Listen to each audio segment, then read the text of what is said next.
actually gave Phillip my secret to the whole success of my show right before we started. I almost know what I'm doing. Almost. How you doing, buddy? Good, man. Thanks for having me on. I really appreciate it. Oh, my pleasure. Just sharing it out a little bit too. So forgive me for looking down. No worries. Like I said, we're trained professionals, right? Absolute trained professionals. You're the professional. I'm coming for the ride. Yeah, okay. I'm a professional. Well, I guess I technically am because I'm getting paid for this. Oh, crap. Hey, let's do this. Hey, how you doing? How you doing, buddy? Welcome to the stream. Feel free to chat with us. My guest is the great Phillip Russertt. Is that great? Russert is, but Russert. Like the potato with an R in it. The two S's, man, it threw me off for a loop. Really it's all right. Most people do that. Not a problem. Yeah, I mean, I can't talk. I mean, look at my name. Like, look at my name. My name is like this giant. It's a tongue twister. Mm-hmm. Yes. Oh, it's all right. I've been called worse. Oh, what's your worst one? Oh, we can't. I'm afraid to ask this now. Yeah, we can't speak like that. We can't speak like that. Let's keep it G. Let's Do This is actually the amazing person that did the trailer on my Kickstarter. So thanks for coming out and hanging out. Hey, Les. Oh, hey. Oh. Look at him. He's giving me instructions. I'm good. Russert. Okay, yes. Yeah, don't listen to him. It's Russert. Okay, it's Russert. It's French. No, I've had people call me Russert, Russell, Russett. Yeah, it doesn't matter. Right. Well, so my personal favorite. I'm going to tell you my personal favorite of the whole bunch was Cantelamigo for mine. I just thought it was so phonetically awesome. That was just phonetically awesome.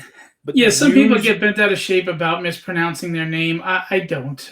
It's just a name. It's okay. You know. Well, so I get the ultimate ego boost. My name was a spelling bee tiebreaker. Oh, really?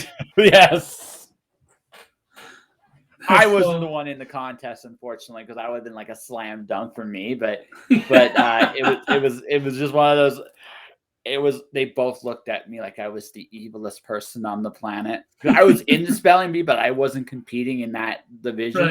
Right. I was competing my own. They wouldn't give me that question because that would have been too easy for me. But they both looked at me as like, you got to be freaking kidding me. Did either one of them get it? Actually, no. They went to another one. I think the one that broke. I think the one that finally broke the tie was Sarsaparilla. Damn ours. Took me forever to learn how to spell necessary. It's okay. There's necessary. There's Worcestershire sauce. You know, there's all kinds of just wonderful little like. The English language is fun. When you have a silly name like I do, you just learn that. Pants to the rescue is generally the common go-to with me. Nice. So I've just learned to live with the fact that, you know, people aren't going to get, my name stands out. It looks great on a book. It does. So I just like, you know what? Not going to argue with that. If people can't say it, shrug. Yeah, it's just one of those things, right? So, but you're a comic book writer? Is that your thing? Is like that, or do you do other things too that are just making you all kinds of awesome? I started as an art collector, and then I became a convention owner and promoter. I run my own comic conventions. I'm an artist agent. And I mean, I don't know if you can call me a writer yet. I mean, I wrote my first book and I have the first 17 issues written, but I always try to be careful with calling myself a publisher or a writer because I don't feel I've accomplished anything yet to really deserve any titles. But technically, yes, I've written my own book and published my own book. That's bigger than you think. I mean, I was having this discussion today. I was in Calgary doing some errands. And one of the errands was a fun one. I got to go to a comic book shop there called Another Dimension, and we were talking, and one of the people running it, like, the whole concept of Kickstarter kind of like, it bothers her a little bit, the nature of where the business is going, and I kind of get it too, because how it's been done for the last few years, and it's really hard for comic shops right now. Right. But like but I do like Kickstarter is a although it's a relatively new way of publishing, it's not easy to do. You have to build a following, you have to have a fan base, you have to finish a book, and that takes skill. That takes an incredible amount of skill to do that, right? So, I say this as friendly as possible, in the sense that, dude, I mean, have you been paid for it? I mean, that's what it really comes down to. The answer is yes. To my surprise, I actually made money on the first book. Then, my friend, I'm going to break this to you. You're a professional. I guess I have weird self standards for myself. Like, if I looked at somebody else doing that, I would agree with you. But when I look at myself, I don't know. I don't know. I'm just a fanboy who created a book, and I'm excited to. So, and there's nothing wrong with that. Yeah, there's totally nothing wrong with that, man. What do I want to achieve that someday, and like feel in my own heart? I'm a writer, I'm a creator, I'm a publisher. Sure, absolutely. I would love that. Yeah, no, I get that. I just one of those things. I would just point out to you is, you're kind of already there, right? Well, I appreciate that. You're kind of already there. I'm not saying that just to blow smoke or anything like that. Like, you did it, right? I've done my writing career. I've done 6 books now. Very 3 nice. traditional, 3 published. Like, and I mean, 5 of them are poems. One of them's are epic style poems. One of them's a novel. And then I got my next novel coming out in the spring, and then hopefully summer. One of your so I'm a big fan. I'm a little jealous you got to work on Vood before I did. She's awesome. She's so awesome. God, yes. No, she's amazing. I'm looking forward, like next year. She's definitely someone I'm going to be working with, and very cool. She's literally not the next project I'm doing, but the project after is just like, okay, I gotta get serious. I started it. I gotta finish it. And they go, okay, this is what we're gonna do. But but you did it, and you're doing it. And I mean, you got Kickstarter going on right now, and like I say, people think it's like this magical, like maybe waiting for permission or something like that, but. Man, it's a lot of work. Oh God, yeah. No, I'm not saying it's not a lot of work. Yeah, it sure is. So I mean, why aren't you patting yourself on the back? That's my question to you. I'm hard on myself, and I set lofty goals for myself. So that's why I kind of get down on myself about things. I expect too much from myself. My wife tells me. So what did you are you trying to take over the world with this book? I mean, is that the plan here? Like, yes. Are you secretly Pinky and On's the brain? Is that this? Yeah. Is that what am I talking about? Well, Pinky? she would definitely be the brain out of the 2 of us. No, I don't know. I just it's hard to explain, because I always just feel like you can always be better, and it's just this driving hunger I have. So it's good and bad. It's a curse and a blessing. It's good in the sense that it keeps me motivated and keep going. It's bad in the sense that I can't even take a moment to enjoy a victory. You know what I mean? Okay, okay, so I'm gonna ask a deep question. I know this might seem a bit deeper. I'm a pretty transparent guy. Go for it. Oh no, I get it, but I'm just warning you up front. So, what scares you more, failure or success? I don't believe any such thing in failure. If you are trying, if you don't try, you failed. So that's a tough thing. But if I answering your question specifically. Failure, because I think the worst thing you could do in life is live with regret. But again, failing to me is you didn't try. And if you look back in life going, what if I just did? I think that's the most painful, slow death you can have in your elderly years. And I've seen too many people with it. Oh no, I fully agree with that. But okay, so let's try this slightly different because I actually 100% agree with you on failure. So, do you fear falling on your ass? Not at all. I'm Okay. a big risk taker, and I'm fine with it because I can accept trying and not succeeding as opposed to not trying and wondering what if. Totally respect that. So then let's ask this question. And by the way, Les, I'm gonna call you Les, if that's all right. I agree with you. I 100% agree with you. To everybody else, to everyone watching and listening, I have a theory because now I have a big mouth. I mean, I think that's come across pretty quickly here. No, not at all.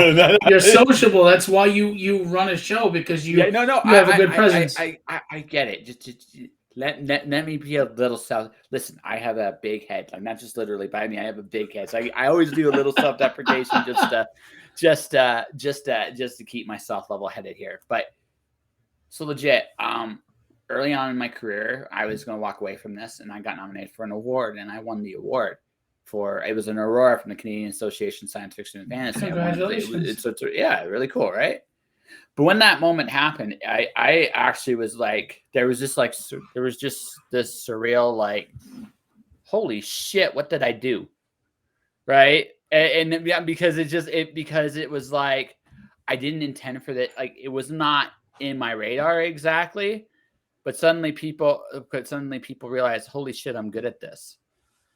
Right? I mean, it's a great feeling, but at the same time, if you're not ego driven, it is humbling. It's like I don't take compliments well when I get them. I don't know how to handle them. So when you get an accolade for an award like you did, I mean, if I ever get to that point, I would be so uncomfortable. I'd be grateful, but I'd be so uncomfortable. Like, I don't know how to take this, how to handle this. Yeah. So I'm going to get this theory about you. This is it. And this is why I think you can enjoy it. If I'm wrong, you can call me on this, but this is my theory. Success is I think fear of failure and fear of success, but we're going to go specifically with you, fear of success, because I don't think because I think that's your fear. Here's this thing. It's not that you necessarily you want to succeed, but when you succeed, there's expectations you put on yourself because you did it and you did it. So now it's like, oh shit, how am I going to top this? And then there's this is where the imposter and you have a little conversation, because as well as I do, success is like this: up, down, left, right, side to side. It goes everywhere, right? It's a very jagged, wicked little trail. It's not straight and narrow at all, and so there's that natural inclination to just doubt. And when you get there, sometimes it's like, this is why I feel you can enjoy it. And if I'm wrong on this, you can totally call me on it. But it's very easy when you actually do achieve something. You take a breath, like, holy shit, how did I do it? And then it's like, now what? Like, that can cripple people, like, legitimately. My wife worries, and I've started to think about this, that I just will never stop being hungry. Like, I'll never be satiated. It'll never be enough. Like, no matter what I achieve, it's never going to be a level that's enough for my own self, which totally stems to how I was, what happened in my childhood. But I don't mind the expectations that I put on myself. The problem I worry about, I think, listening to you and talking about it, is after a while, that can just tire you out, because if you're never feeling like you're reaching the top of the mountain and you're always climbing this mountain, you're going to burn out. Nobody can achieve that. Nobody can keep doing that. But I mean, like, if you talk to Les Dudas, he knows me well enough to know that I just keep going like a machine, and I need to stop. and like you said, maybe smell the roses a little, enjoy a little bit of a triumph. Well, I just think like if you look back from where you started to where you are now, if you guys just took 1 second, I don't feel like you're a guy that dwells in the past too much. And I'm not saying do that. What I'm just saying is stop.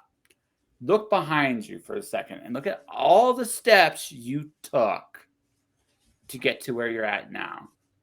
I bet you the dude that started on this journey would be like, holy fuck, you did all this? And Yeah. I'm just saying, I'm going to say it like that because I just want, because in the real story, real thing I did, I sat there and did a resume, like for myself. I had to do a resume for myself.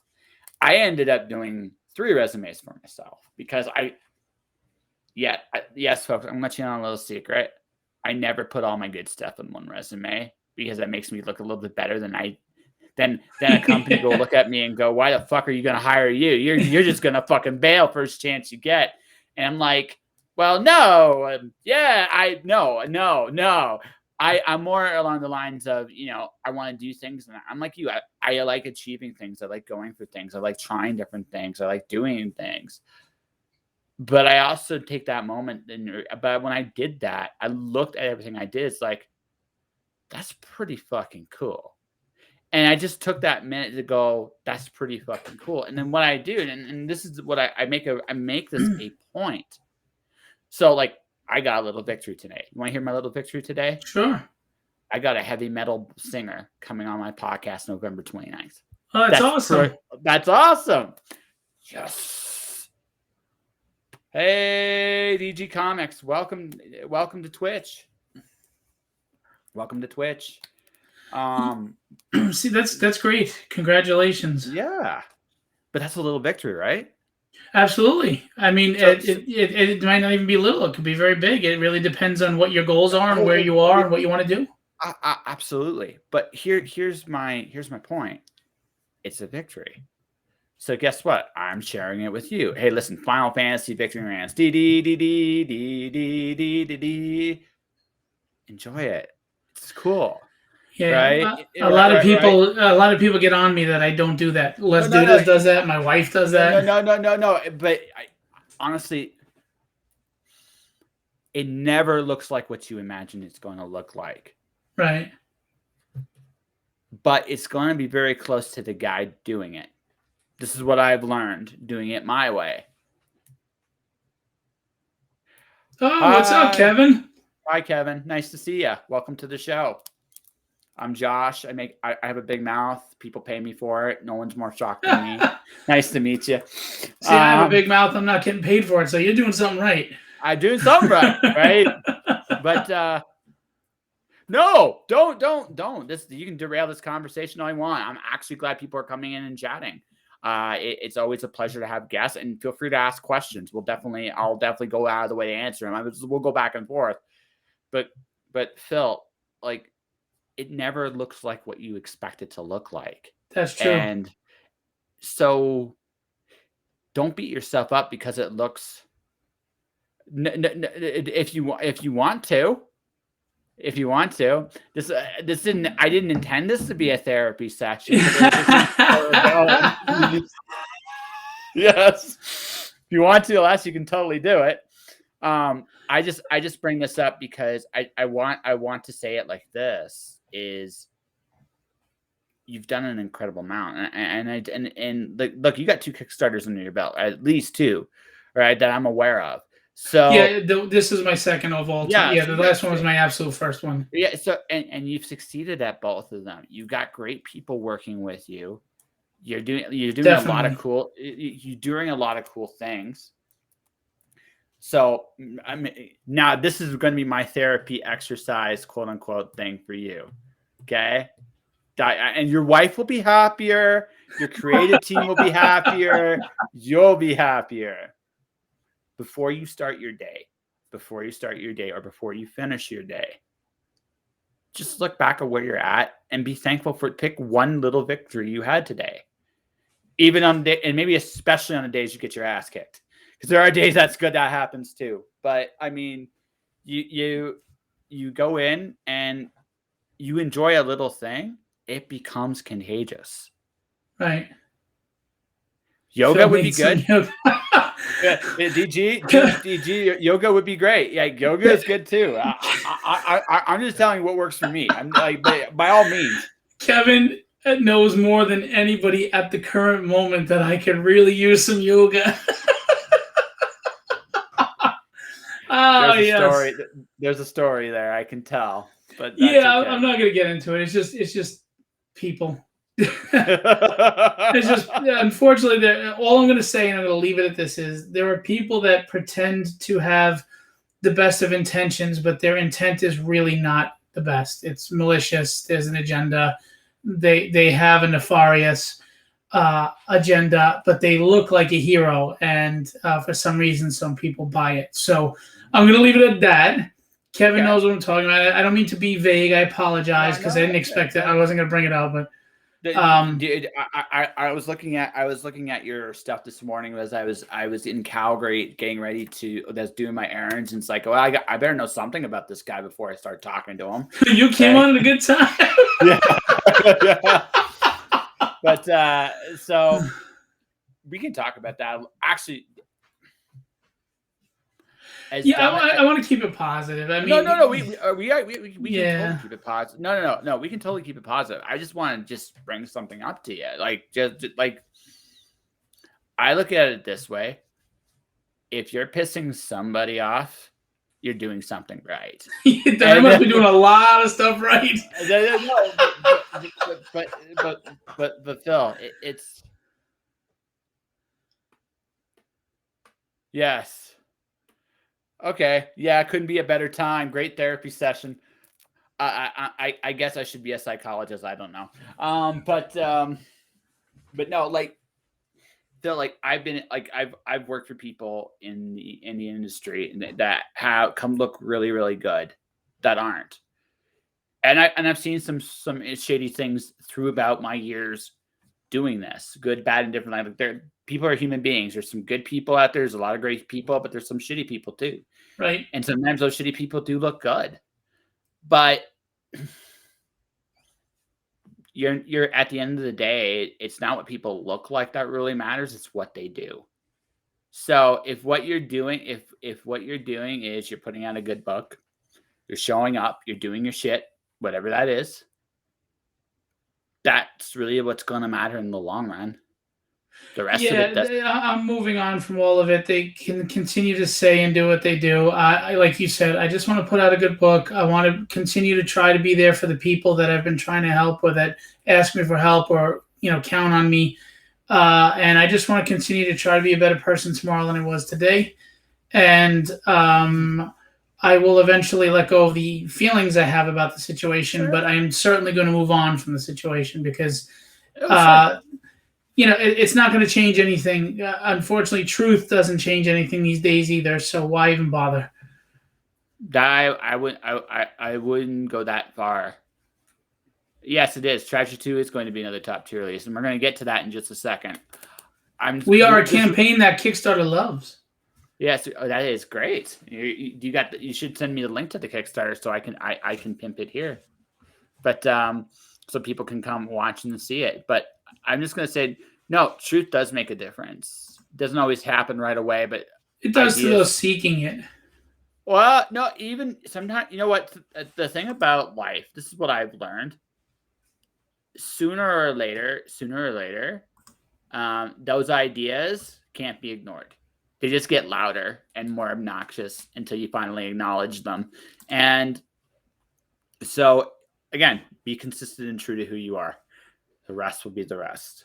And now we'll move on because I get the feeling like there's not nothing I'm going to say here is really going to matter too much. No, not at all. I was just getting the link. Yeah. But I'll put it in the Facebook Messenger. Yeah, okay, and then I'll do this. And then, so you know, I'm a very easy guy to talk with. I hide nothing, even live. I'm not afraid to talk about these things. You're welcome to talk to them with me. You're not intrusive. You're not making me uncomfortable. What I'm struggling with right now that you might be picking up on is biting my tongue. Well, that's all. Well, A former teacher of mine who we don't get along because of a story I could go back on and talk about someday. I get no names involved. No names need to be involved. Is has everything to do with the fact that what you said, just like he gave us some really good advice. Your character is measured in what you do, and it's not necessarily the loudest thing. It always the loudest thing in the moment, Right. but it's the thing that talks the most, and sooner or later people can't ignore it. Actually, That's that's just good. I like how it that. works. Yeah, right, and that's how it works. So I mean, in the moment, it sucks, but at the same time, sooner or later, those people usually bite themselves in the ass. Sometimes you are that person that bites yourself in the ass. It's part of the deal, right? You Right. learn. So when you get your ass kicked, you get knocked down, you get up. If you're still breathing, you can learn. And when Well, you learn, my problem is I don't, if I feel I've been done wrong, I will stand up to it. I will speak up about it. I don't pretend sure, to be anybody else's champion. Some other people put on that facade, but I'm just like, hey, I don't think you did right by me. I'm honest with you. I'm not rude or disrespectful, but people can't handle the truth when they're being called out for being, well, sure. for doing bad things. So, their egos get involved. They get hurt. They get upset. Um, and they have to put on that face and maintain this persona so people will love them. I'm comfortable in who I am, that I'm honest live. I'll tell you whatever you want to know. I have no problems with it. Sure. I hate fake people. I can't I do stand too. insincere people. Me too. I can usually tell them a mile away. Usually. Yeah, I can too. I got fooled not too long ago, but I usually can tell also. And it's a weird world right now we're living in, because lies have become truth and truth have become lies, and people are buying in droves, and it's just so weird. It's like we're in bizarro world. Well, actually, do you want to know what that is? I can tell you what that is all about. It's really so I've been listening to a podcast about military incompetence, and what it ultimately boils down to is if you can get people to buy into an outcome, no matter how untrue that outcome is, but once people are invested in an outcome, that's it. For the most part, people are invested in that outcome. Right. Now, as humans, and the more we invest in an outcome, so someone comes up with some new information, and no matter how earnest, honest, and sincere it is, the natural inclination is to resist it. Right, because that's just human psychology. But again, inevitably, the idea wins. So because it wins one way or the other, either it wins just because you can't be disproven, or it wins because life just, again, the truth usually lines up with everything else. And sooner or later, you stand apart from it, it's going to run you over. That's just how it works. So some of the most famous battles of incompetence have been this investment in this outcome. So I like that point so much that I actually made it my 9th rule of success: never fall in love with an outcome. Because if you don't fall in love, you can detach yourself from an outcome on any level. You're always going to be open to new information. Right. And again, but if you pitch something, or if you put something out there, and it's and people buy into it, right? The outcome, no matter how dumb it might seem, but once people buy into an outcome, that's it. There's nothing that can be said to those people until life inevitably beats their head in, because that's how it works. Sure. Right. That's how it works. So that's the thing. There's some things I've said and pointed out to some people. So when I talk about certain things now, I get nothing but silence because I can't be refuted. So I can't be. So if I can't be refuted, the only thing they can do is ignore. It's like, okay, fine. But I know all about that. Right, but that's fine. I did what I was supposed to do. Right. The rest doesn't matter anymore. I did what I was supposed to do. So that's how this works. You don't change the world. You don't change. Sometimes in that moment, it may not seem like a big deal, but ultimately, if you want to talk about character and the person's character and how to measure their character, it's easy to, when things are going right. Yeah, absolutely, DG. That's exactly what it is, and Yep. that is you. And all of us. And here's the truth, DG. All of us are guilty of this, and we all have to be honest enough with ourselves to acknowledge that people become so attached to an idea, it becomes a part of their being, right? So we are all capable of being. We are all guilty of this on some level, Of and we course. have to be. None of us are invulnerable to it.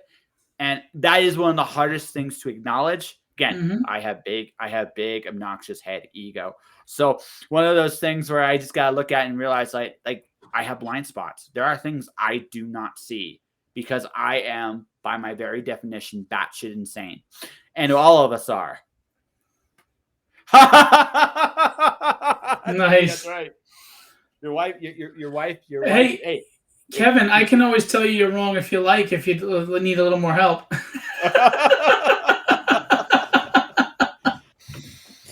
But what I'm ultimately saying, right? What I'm ultimately, right? I somehow feel, Kev, that you'll just roll with it no matter what. You'll be like, and keep going.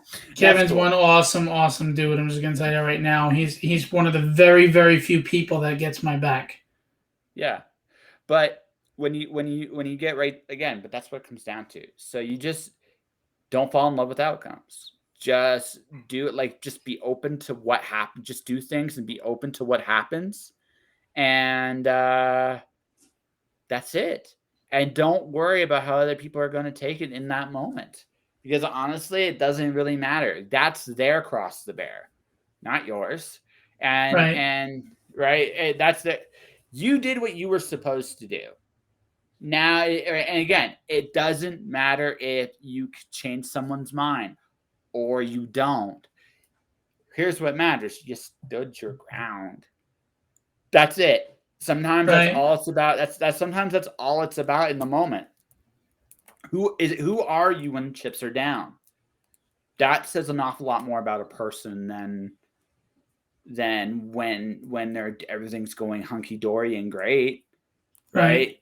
Like, and again, we all have to sometimes compromise in those situations a little bit, but staying true to who you are is literally, if you can do that in this life, no matter what the situation goes your way, you're doing pretty damn good. You know, my problem is I try my best all the time to do the right thing. I don't always succeed. I'm a human. I make mistakes.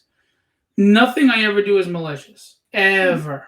It could unintentionally be, harmful to somebody because I'm human, but it's never malicious. But there are people that thrive on drama. They thrive on conflict. They thrive on the agenda and the attention. It's kind of like that little kid that's not getting attention, so they do something to get yelled at for, because negative attention is better than no attention. And the worst is, the most ignorant of us have the loudest voices. And it frustrates me because I'm trying to be the best person I can be, understanding I have my flaws.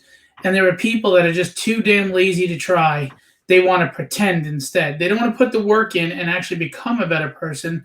They want to put on a facade and pretend they're a better person. And then you watch these people fall in line and buy it, and you go, seriously? But again, that's not your concern. It is when they're making those people think. Well, let me rephrase that. I don't care what people think as far as me as a person. I care how it affects me and my business and how I make money and how I support my kids. No. My reputation, my business right? reputation. Right. Yeah, that's it. Okay, so that goes that. Okay, so let's talk about the pros and. So again, I'm not going to mention the author's name. Doesn't matter. If you look me up, you'll figure it out. But it doesn't really matter. He always was afraid of. DG, absolutely. Sometimes I do ignore context, but honestly, at the end of the day, it doesn't really matter. Do you know what does? Again, it's about doing the consistent work. Someone can try to slander you and attack you, and sometimes the trick is still doing the work anyway. You're still doing your thing anyway. Because sooner or later, especially if you're not really responding to what they're doing, there's a Bible verse. There's two Bible verses: Proverbs 26:4, Proverbs 26:5. One says, "Answer a fool according to his folly, lest he be wise in his own eyes." And then the other one says almost the complete opposite: "You don't." Some people, you can literally make them look incredibly foolish when you confront them. Some people, it doesn't matter what you say; they're just going to do their thing anyway. Right. So when you run into one of those people, there's really, you say your piece, you walk away. And I did. I said my piece yesterday, and I'm walking away. They're keeping it going, but I don't care. I'm moving on. Yeah. Again, it doesn't matter. And I just want to have a happy life. I want to help the people around me be happy if I can. And yeah, I got wrapped up in, unfortunately, it's funny. My campaign funded last Sunday, and I'm a nobody. I came out, I did my first book. It was very successful by the grace of God. Thank you to all the supporters and backers. My second book is, it funded fairly quickly in 5 days, and it's did pretty well. It's respectable. And the second I funded, a bunch of people came out of the woodwork, that like, they've blocked me and they're making posts to bash me when I don't even know. And the only reason why I know these people are doing it is because loyal friends are saying, "Hey, dude, watch out." Do I really care what most of these people say? No, because the truth is, there's about 100 people. If I really cared, I would have called out about 100 people. I've called out 5 people in 3 years because of really egregious behavior. And every one of those people already has a group of people that know what I'm talking about and have a problem with them. I just want to move on. I said what I said. I have proof for everything I said, and I don't even care anymore. I just wanted the truth to be out, and now I want to move on. I don't care. This individual, the funny thing is, the initial person that had a beef with me that wouldn't give me a professional answer isn't even the issue anymore. It's somebody else who thought they were going to become a white knight, come in and champion everything, and it was none of their damn business. So, people need to be relevant, and some people think I have a huge following. I don't. But they see that I might get 100, 200 likes on any given post once in a while. I'm not a big celebrity. I'm not a big social media presence. I'm small time. But to them, I think they think I am, because maybe I'm larger than theirs. And I think they do this drama to latch on to my audience, and people start seeing them and they're getting attention now that they weren't before. And I know that sounds arrogant, because I don't think I have a large audience. I don't think I'm anybody big, but I think they do. Because I even have people that pretend to be cool with me, and they want to, "Hey, Phil, I'm here for you. I'm here for you." The thing is, the people that are there for me never have to tell me they're there for me. They're just there. The people that are pushing hard for it, they have an agenda. So it sounds to me like you're bigger than you think you are. And I'll tell you why. Because you've hit an interesting point. I haven't hit this point yet. Is when you get successful, that people are seeing. But I just don't think I'm successful yet. But these people, I know what you're saying, though. But you know what's funny is they're all watching me from the shadows. All of these people have been keeping up on my campaign, but they blocked me. So, but no. But Phil, okay, so Phil, but okay. This is one of those. We're gonna go back to the very first thing we talked about. Take a look at what you've done. And I'm not even just talking your Kickstarter. I'm talking the fact that you've done your own conventions. I'm talking about the fact that you've done your own art stuff. You've done a lot of different things. You've achieved some degree of success doing this. This is what happens when you become successful, even if it's a little success. Well, I'll be nice. I'll say little success just because you'll feel a little bit more comfortable with that. It doesn't matter what you're learning. So again, I've dealt with people who are international best-selling authors. I've dealt with people who have climbed the New York Times. Some of these people are amazing, but they have they're guarded. And the reason they're guarded is because they've experienced what you're experiencing right now is people see something that you have, no matter how big you think it is, that doesn't matter. The point is, people think you got it, right? So now they're trying to take a piece of it from you. Yep. So here's the thing. You're going to, and this is you're going to come into the next phase of this, where this is the part that's shit about success. This is the part that's shit. When you hit a certain level, you got to be very picky and choosy to some degree of who you. It's not, you can't be so quick to trust, and I hate saying that. That's true. Because it sucks. My very nature, because it's such a very fine line. You close it off too much, you basically cut your nose to spite your face. But you have to figure out what your boundaries are. Right. Because that's it's a very big part of, like, okay, me, I'm interviewing you. To truth be told, I don't care how big you are. And the reason why I don't care is because that's not what I want. What I want is we're going to have a conversation about whatever the fuck we talk about. Right. Right. As you can tell, I gave you copious amount of notes when we started in this interview. No, I didn't. We just we'll just talk and see where it goes. Right. I'm sitting there going, what the hell is he talking about? Exactly. I'm being a sarcastic shit. Yeah. Right. I'm being a sarcastic shit. But I don't care. I'm more interested in getting to know you as a person, because that's what I want for my show, because that is what I feel is the best form of marketing at the end of the day, is who is Phillip Russertt, the human being? Right. That's what I give a shit about. Right. Well, I'll tell you, he's a flawed big mouth with an Irish temper, but he always has the best intentions in his heart. He's always honest and transparent, and he can't stand insincere, fake people, and I call them out, and it makes people mad at me because I'm shining a light on the fake. And that doesn't mean that I'm better than anybody. I'm not saying that I'm on some moral high ground. I'm saying that these people are totally full of shit. But as far as I've never understood the jealousy thing. I've never understood. I get inspired, not jealous. When I see somebody that is where I want to be or I wish I could be, I sit there and go, well, how did they get there, and how am I going to do it too? That's it. That's all. Yeah, but I think jealous is the wrong word. I think insecure is a. But I think they go hand in hand. I think insecure people get jealous, and they always find a reason to blame everybody else why they're not where they're supposed to be in their mind. No, but that's no. See, I don't think that's jealousy. I think that's fear. This is the thing. We're going back to something I said earlier, expectations. You've succeeded. You're right. I'm looking at Kevin. I'm sorry. Go ahead. Yeah, no. Bill's a poet, culinary master, and butterfly rehabilitator.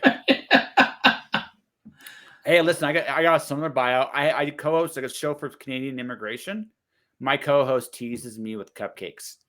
Like that's literally, she sent me like a whole baked batch email with just a giant picture of her of doing like cupcakes. I'm still there's a little part of me on the inside that's kind of going like this, right? but I digress. What I'm going to say is, the thing is, it's easier to blame somebody else than to do it yourself, because the moment you do it yourself, right? But the reason why is again, the easiest thing in the world is to do nothing. It's the easiest thing in the world to do. I agree. And a lot of people are content with that. But when other people, sometimes what happens is when other people start to succeed and they look at this, it's not, I'm like you. Look, I've done 600. Yeah, exactly, DG. Maybe it's, let's do this. That's awesome. Maybe it's Maybelline. That's great. I saw it before. No. It's totally fair, because what happens is, again, it's a confidence issue. It's not even jealousy. It's the fact that you're confident enough to go out there and do something, and they're not. But are they jealous of that? Do they envy that? Lost your mic. Can't hear you. I don't hear you. Now? Yes. Okay. So they see something in you. It's not. I don't think it's quite jealousy. I'm going to respectfully disagree with you there a little bit. I think it's something deeper. It's not. Yeah, they're mad. They're mad, but they're not mad at you specifically. They're mad at Right. themselves. But instead of looking at what they don't have, right? The first thing they're going to try to do is see if they can take that confidence you have from you. And when they can't, if they can't do it, right? Exactly, DG. Exactly. They want to do the same, but they can't get it. And it's an expectation. It's the confidence of expectations. If you're going to go and do something, right? You have to. There is an you got to expect that. You got to at least do it, whatever it is. Like right, you and I both know you can't control the final result. There's very little control you have with that. Right. All you can do is do everything right you know how to do. And that's this, and you make your decisions. You're like, okay, I think this is good. Let's go. Sometimes it's a home run. Sometimes you get punched in the face. Either way, right? You're doing it. And there's an expectation there, right? That takes balls. It legitimately takes balls to put yourself out there and say, here I am, world. But here's the funny thing. I honestly don't see me as doing anything ballsy, miraculous, gutsy, whatever. I just see me as struggling and trying like everybody else, and I'm just doing the best I can. It's that simple for me. And that's probably why I'm not satiated and I keep going. My wife says it all the time. I'm just trying. And I don't see it as any accolade or anything big or anything great, anything to admire, anything to be jealous of, anything to be angry at. I don't see it any of that. Because I'm just doing what I'm doing. It's the simplest fucking thing in the world, right? Because here's the thing, right? All you're doing is you're showing up and you're doing your thing. I'm showing up my lunch pail and I'm going to work. That's all I'm doing. That's it. I don't get an award for that. Yeah, that's all you're fucking doing. It's not hard in the sense that, like, as a concept, it's not hard. But okay, so I did not realize this until I was much older and wiser. Well, wiser, we might have to debate that another show. I'm not going to say wiser, but what I am going to say is, do you remember in college when they actually gave you attendance marks? Do you remember? Do you remember that? Yeah. It took me a long time to figure out fucking why that was there. And it was for one simple reason. As I've gotten older, what makes me really happy with people is if they show up and do their shit. It seems so fucking simple. But the fact of the matter is, if there's 10 batters, 2 of them will show up to take a swing, right? On average. I am so happy for those 2 people. I don't give a shit what happens when they get to the plate. I'm happy they're there. See, that's my point. I'm happy for you. I hope you succeed. I want you to do better than me. Go for it. If you work for it, get it. Absolutely. And I'm with you. But here's the thing. Not everybody has that inside them to do that. For whatever reason. Maybe they need permission. Maybe they're not confident. Maybe they're not sure. Well, maybe all of their issues should not become somebody else's problem, though. But they're not your problem. And that's that's the thing. Yes.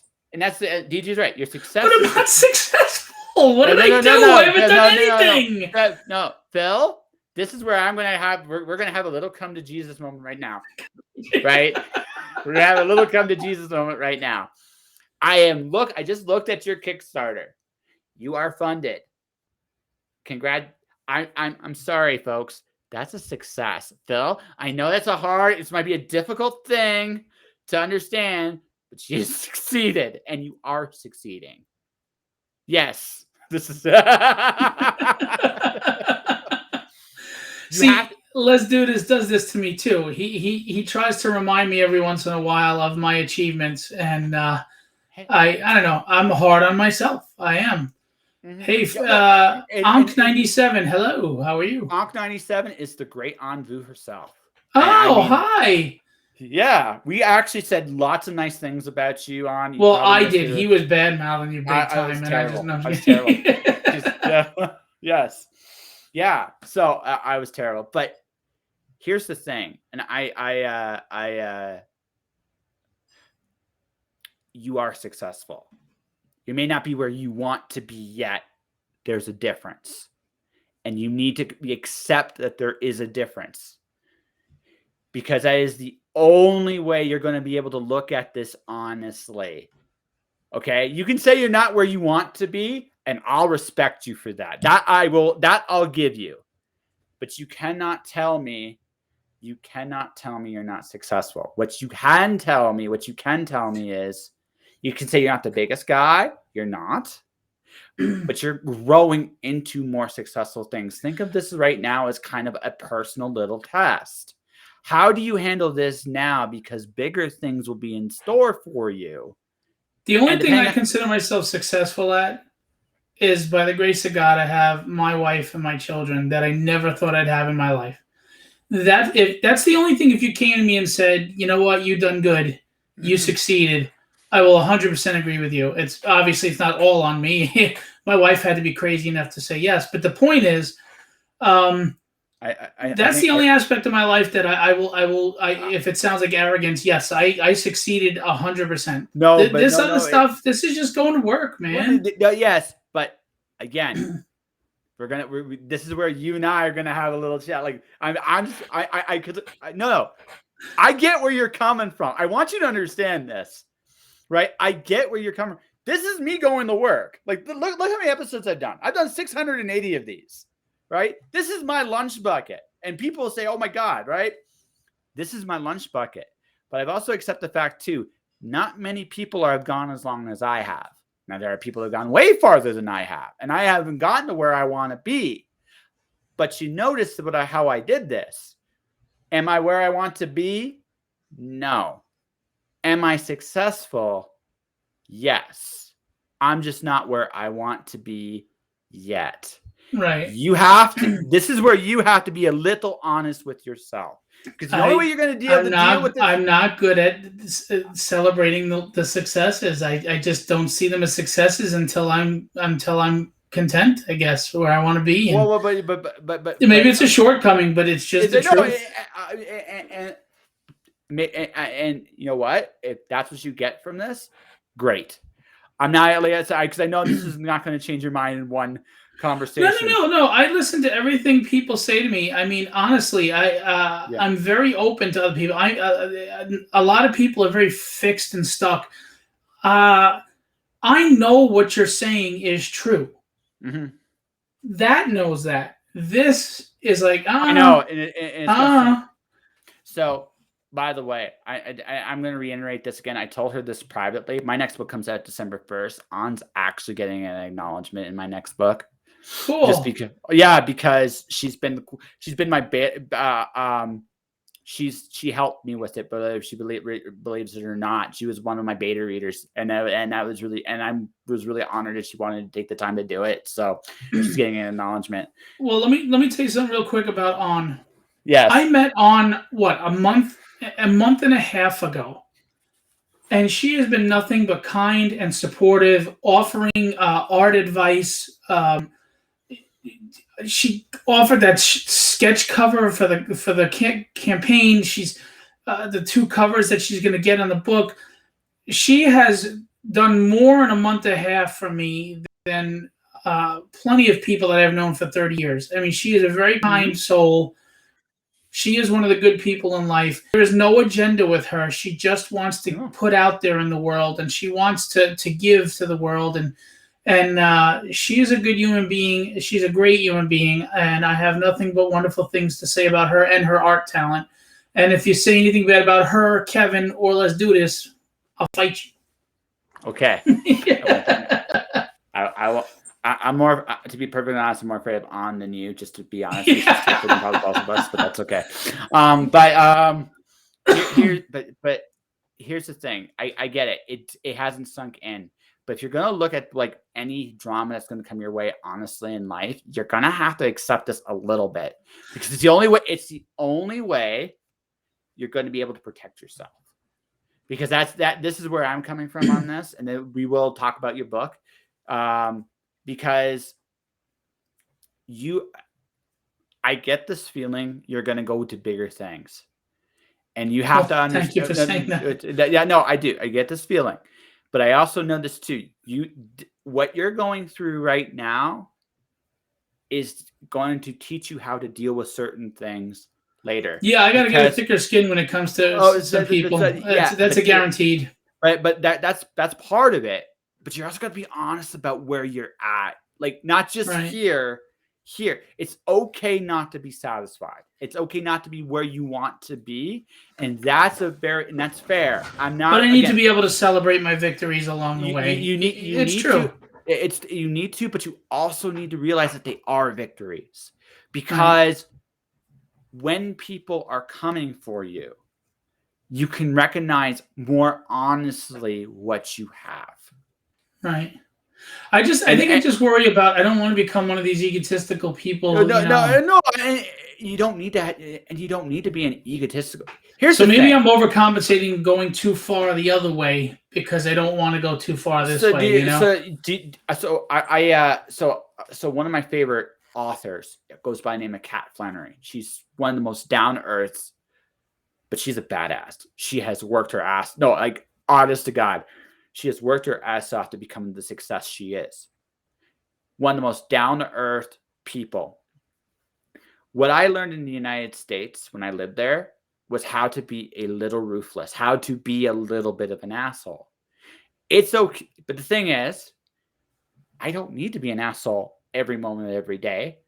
I just have to be it when I feel like my boundaries are being crossed. And you have to understand, like there's a line there, right? Also, your ego serves you in another way, price points. It actually gives you worth more money. Using your ego that way is actually healthy for you. Use it right. It is healthy for you. Where, again, I'm the greatest thing in the world, and my shit is pure potpourri, ladies and gentlemen. When you get to that point... Oh, I know. You sound like somebody I was just looking at his video and his posts. You could be him. Totally. Right, Kevin? Totally. Big head. Like I said, just ask on. Big head. But Jesus, I got to stop. Yeah. But here's the thing, right? Being a nice guy and a gentle guy is great.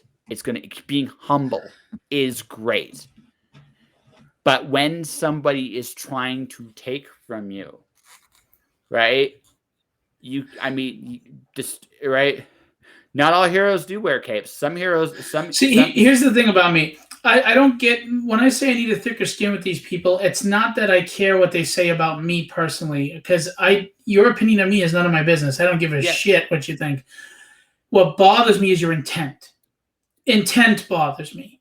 Bad behavior with bad intent bothers me. I have friends that tease me and make fun of me all the time. It doesn't bother me at all. I get it, but here's the thing.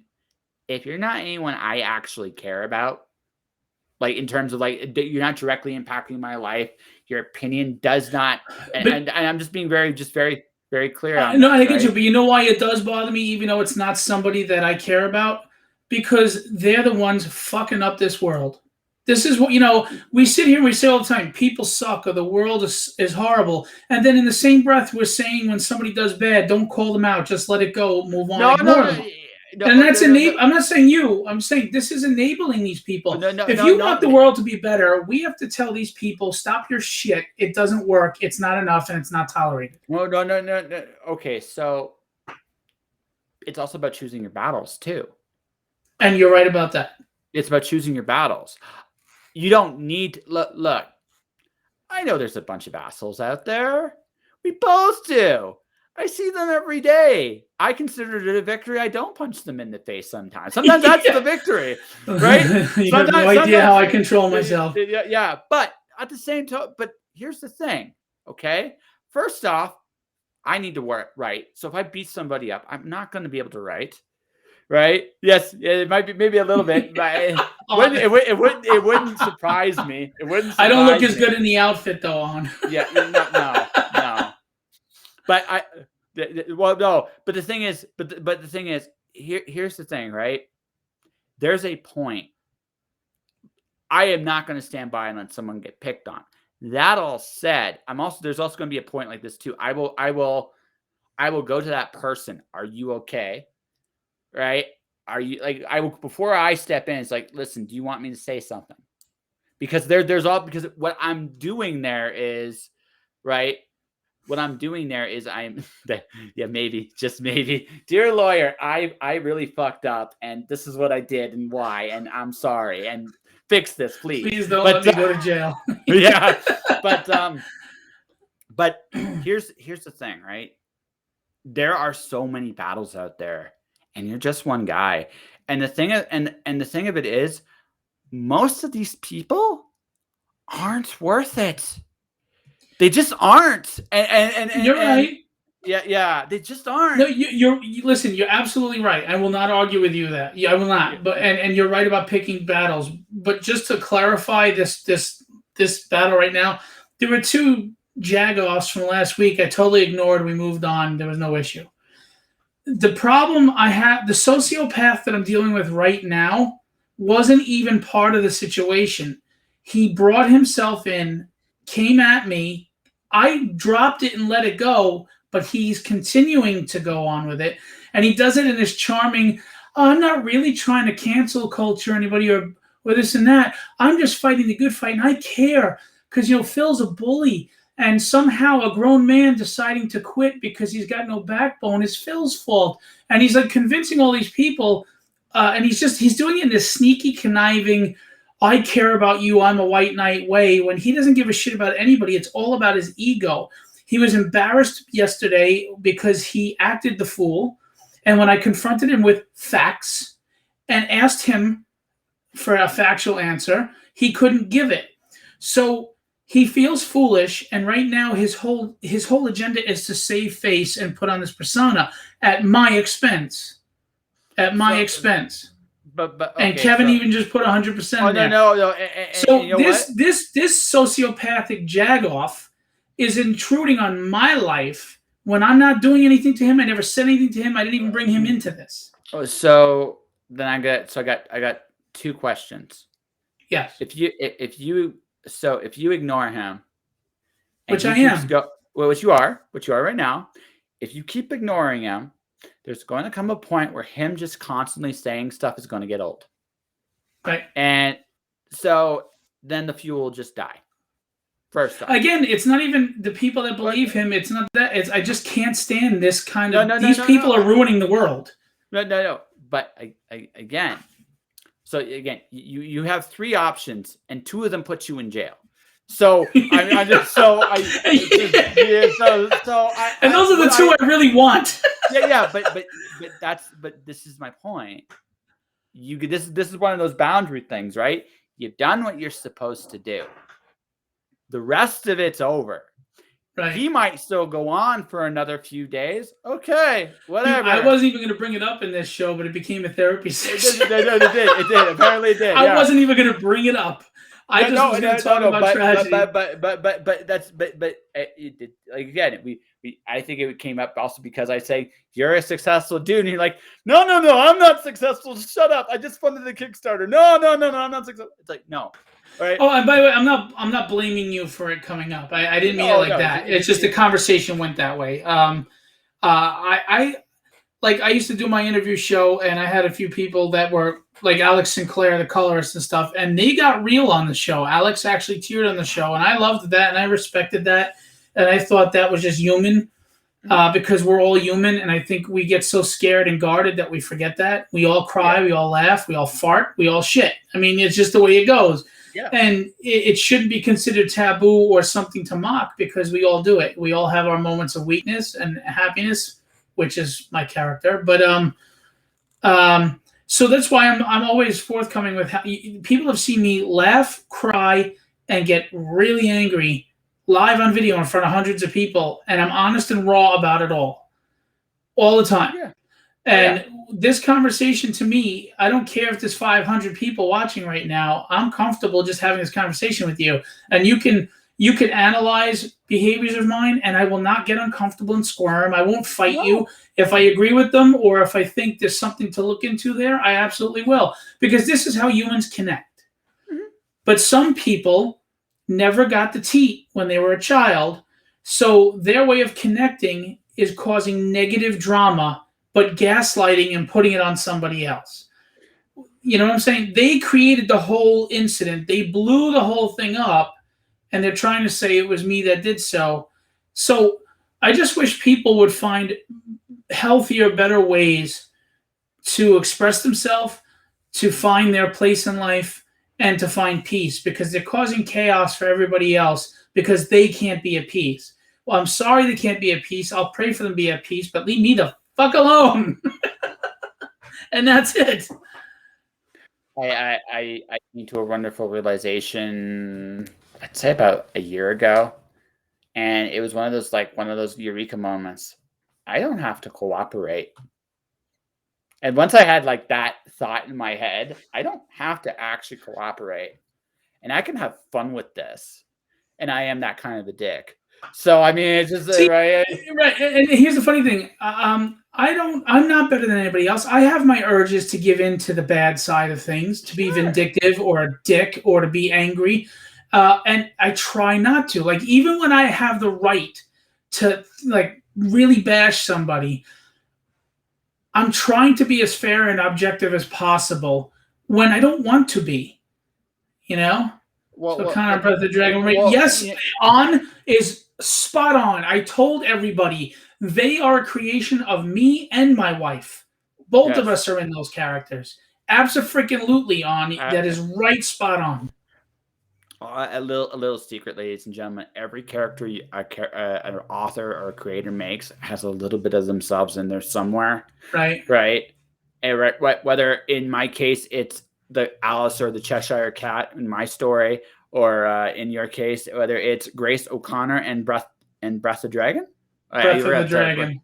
Yeah, we'll have to talk about that in just a minute. I just want to say, I just know when to use my ruthlessness to discourage people. That's it. Like that's what I do. That's you know what it is. This is going to sound like a line of tough talk. It's not. I'm afraid to let my beast out. I had major anger issues growing up. I've been in over 60 fights in my life, and I'm too old to be fighting. And my wife has seen me get angry at people that do things wrong, and I'm ready to throw down, and I don't care. I mean, I literally don't care. I'm in a blind rage, and I'm afraid of that. I'm afraid of being that person. I'm afraid of going there. So I try to stay rational, but it's becoming hard because there's too many jackasses. Well, here's the other thing. You're also I mean, you're an older gentleman, and one of the things I've noticed that as I've gotten older is my patience has gone to shit. And I'm 40. Right. Exactly. Right. And my patience has gone to shit. So I don't got time to fuck around. I got shit to do. And why are you here? And if you're not giving me money or giving me, yes,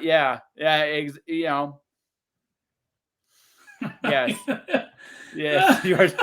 Yeah, exactly. No more physical fights. And listen, I have a scar here from $4,000 of plastic surgery. I was jumped and attacked by two men, and I may not be the strongest or the baddest, but I don't go down. It's been a long time in a fight, but there are some people that should have got punched a few more times. Some people didn't get hit enough. They really didn't. They didn't get wrapped in the mouth enough. So I met a gentleman from Croatia. I was interviewing a metal band in Calgary when I was living in Calgary, and right beside their shop was that dude had no patience, right? Just he had none, like none. I watched him, right? He was at that point in his life where he had a business that he didn't want to talk to people anymore. He just didn't want to do it anymore because he just did not have the patience. I even told him, you probably should just hire someone to do the talking for you. Just because he just didn't have it. Like, he just doesn't, right? You get to a certain age, you just don't give a shit anymore. Right? Oh, geez. Never mess with you on Jesus Christ. Yeah, really. Like, I'll give you an example too. There's this other individual that cursed out my 6 and 4-year-old, and I did go to hit him, and I got stopped, thankfully, or I'd be in jail. And he continues to, he was stalking for a long time. I had to get a restraining order against him. And the sociopath that I'm dealing with today, him is friends with him. They're friends, So sometimes I wonder if this is a coordinated attack, so to speak. But again, I don't care what people think of me. I care that bad people are doing bad things in this world. And you know what? They could be doing it to me. What are they doing to somebody else? What if they go after you or on or Kevin? And I've always had this hero complex that gets me in trouble. I'm a very loyal person, and I have not this fake white knight shit that this sociopath is spewing. I genuinely want to help everybody. I don't want them to feel the way I did or go through what I did. I want to help everyone the best I can, and I really try. And sometimes I overextend myself so much that I get exhausted. And so I take a personal offense that I shouldn't when bad. And I don't mean good people making mistakes. We all screw up. I have done bad things unintentionally. I'm not above that. This isn't a moral judgment. There are just some people in the world that are fucking bad. Mm-hmm. They are bad. And for some reason, they fool people into thinking they're good, and they're not. They're really troubled, and they're in chaos in their own heart and soul, and all they want is the world to burn. Mm-hmm. So they create little pockets of fires everywhere. And they sit back and they smile as they watch the chaos and that they incited go on. And I take personal offense to those people because they are why the world is fucked up. And they are what my kids have to face someday, and I've got to teach to be tough to deal with. And it's a shame that we have to do this because they shouldn't even exist. And that's how I feel about it. And that isn't going to change. No, fair enough. Because good people who sit on the fence and watch bad people do shit just because they didn't do it to you yet are enablers. Period.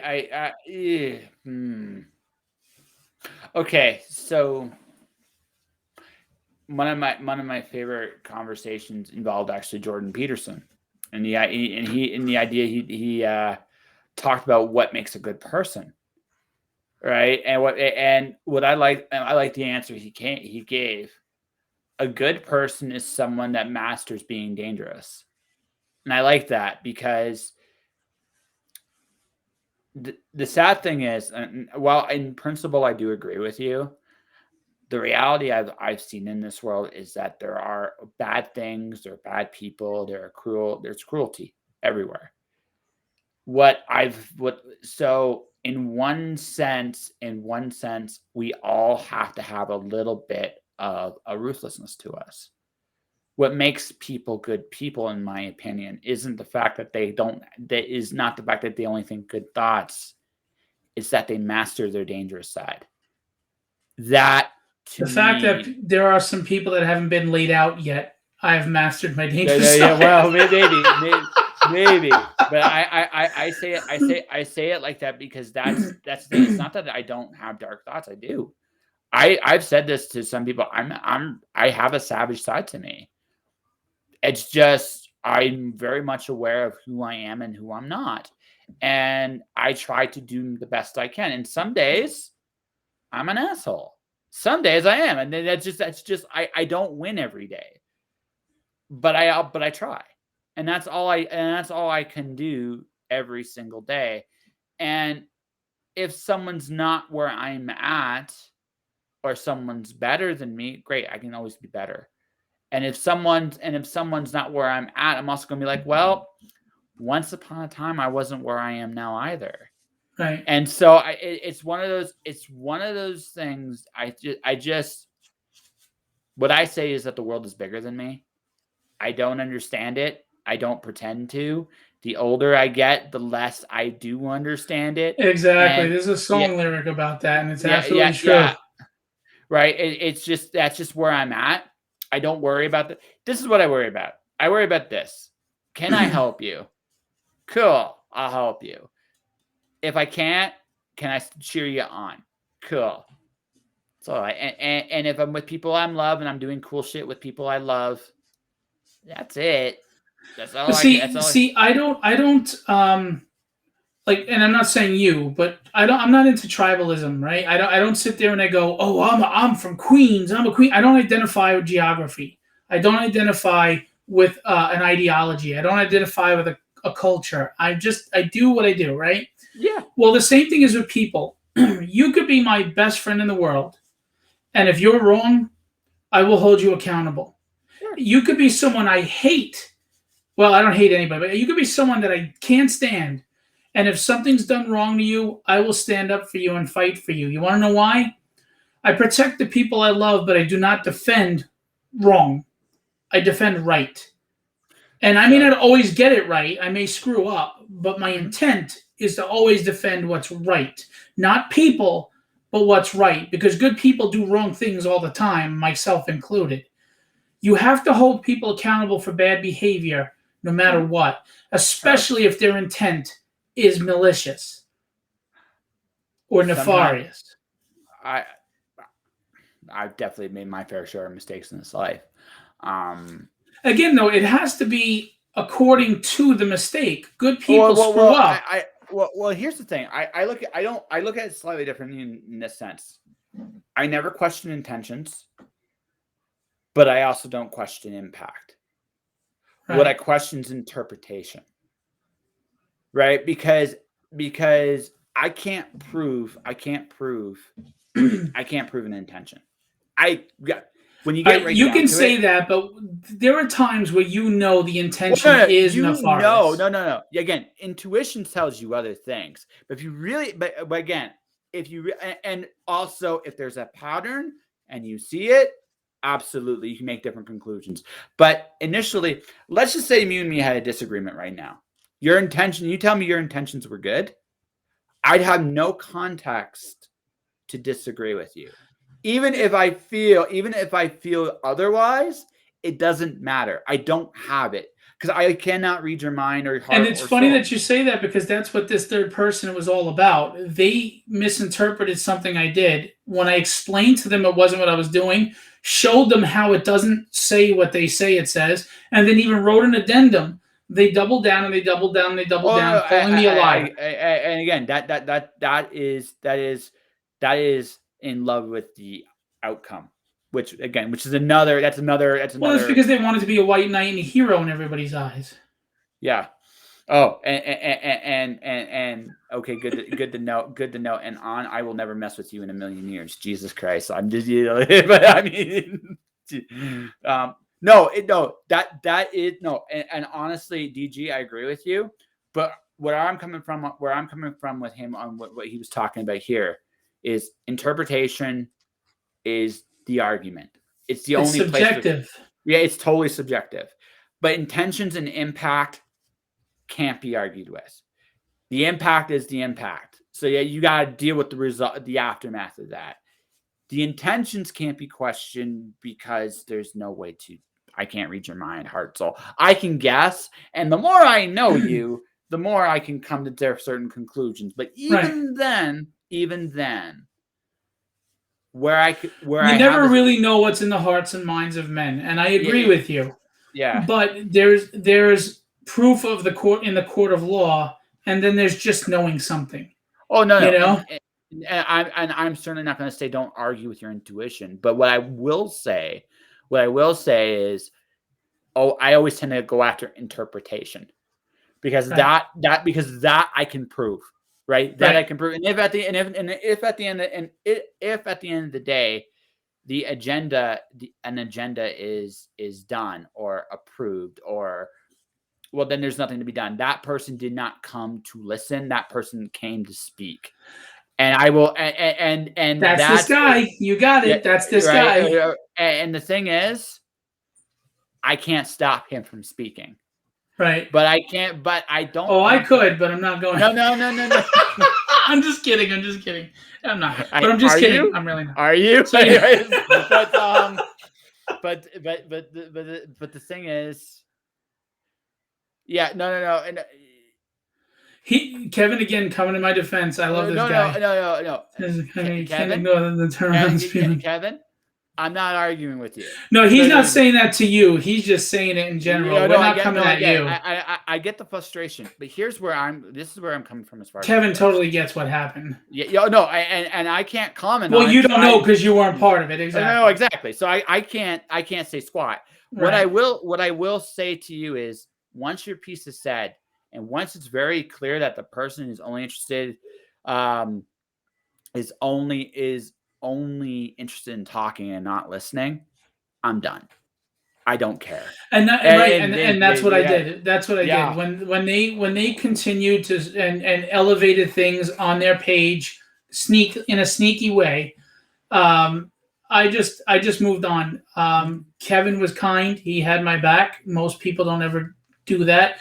Everybody I know, they'll see somebody doing something wrong to me, and they'll be like, "Yeah, I don't want to get involved. I'm friends with you," and they don't. I don't bother with them. They don't bother me. So blah blah blah. Kevin defended right. Kevin went in saying this is wrong, what's being done, and he stood up and he took a stance. I appreciate that. It says a lot about his character. I mean, knowing him on the level I do, I think part of it is Kevin just wanted to go against, he was fighting something he believes is a bad thing, and part of it was defending his friend. And I respect and appreciate him for both. And, that means a lot. It says a lot about his character. Mm-hmm. But the thing about Kevin is he didn't just jump in blindly because I'm his friend. He looked at the situation. He watched my video. He listened to the entire video. He got his facts first before he decided what's right and what's wrong. People don't do that. People just react on emotion. They just jump in. I'm going to protect my friend, even though my friend is a scumbag. No. I've been on both ends of this. I've been the one attacked, and I've definitely made my fair share of mistakes too, like way back in the day, on this. So I've seen both. I've been on both sides of this. What I will say is, as far as he goes, you did the right thing. If he's not going to listen, there's no point. Yeah, this person is telling people I'm a bully who got a creator to quit and leave the industry. It's the biggest line of horse shit, and people are sucking it up with a nice big fat swirly straw. but again, that's right this minute. Tomorrow. Yeah, I hear you. Yeah, tomorrow's a different story. Yeah, no, and that's fair. But again, this is where that's why I respect you, Kevin. Yeah, this is why I'm again. I'm not saying anything because I didn't see the conversation. I can't really make a conclusion, but it bothers you because you know you're right. Right. That's part of why that bothers you. It's not about me knowing that I'm right. It bothers me that I know what's right, and I know that what he's doing is not. No, I mean, I really don't have an ego like that. I am a very humble, self-deprecating individual. I'm confident in what I can do, but I can be very self-deprecating. I'm very hard on myself. I'm tougher on me than anybody in the world could ever be, and I don't have an ego. I don't want to have an ego. I mean, we all have an ego to a degree. I have issues of ego, but they're not in that realm of arrogance. No, I got it. They're not in the realm of needing me, love me, pay attention to me. I don't give a shit about that. I got my wife, I got my children, and I have a friend that is like a brother from another mother who's better to me than family members. I am set. Everybody else that comes for the ride, I'm grateful for you being part of the ride and part of my life and me being part of yours. And there are people like Kevin, like Steve Garcia, that I'm grateful that they're part of my life. I consider them friends. They could break bread at my table any day and I'll have their back.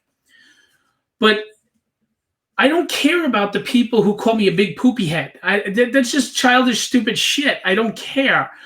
I care that you're poison for the world. And I know that sounds dramatic, and I'm not electing myself the hero of the world, but it does bother me that you make the world difficult. Yeah. No, it's. No, I'm not an alpha creator. No, lies. That part's a lie.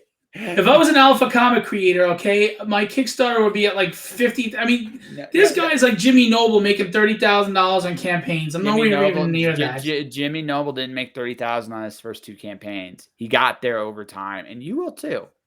But all right. So, but you gotta. Again, you're not where you want to be. Own it. You're successful. You're not where you want to be. I'll accept that. But you deep breaths. You've created 2 books. You're a comic book creator. I'm sorry. I have to break the news for you live on the air. Ladies and gentlemen, Phillip Russertt is a comic book creator. So there you go. But this is part of the growing process.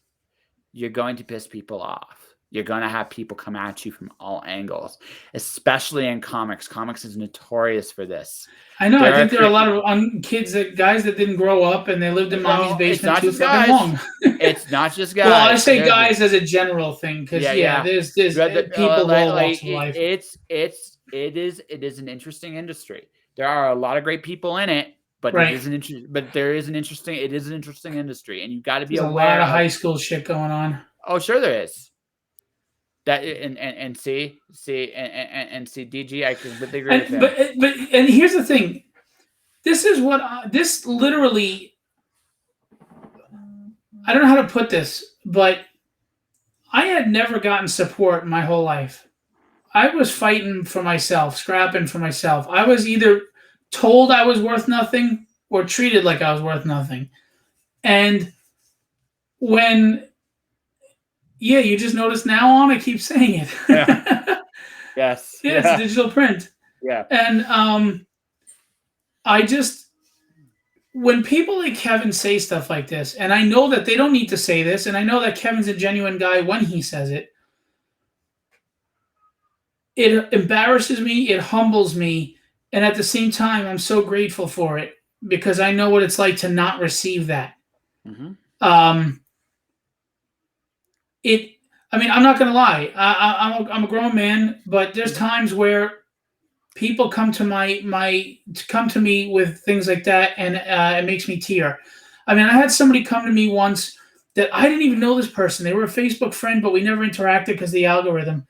And they saw me on a video, and they messaged me that I was an inspiration to them, and they were feeling down about stuff, and they look at my behavior and this and that, and they felt this way. And it doesn't boost my ego. It doesn't make me go, oh, look at me.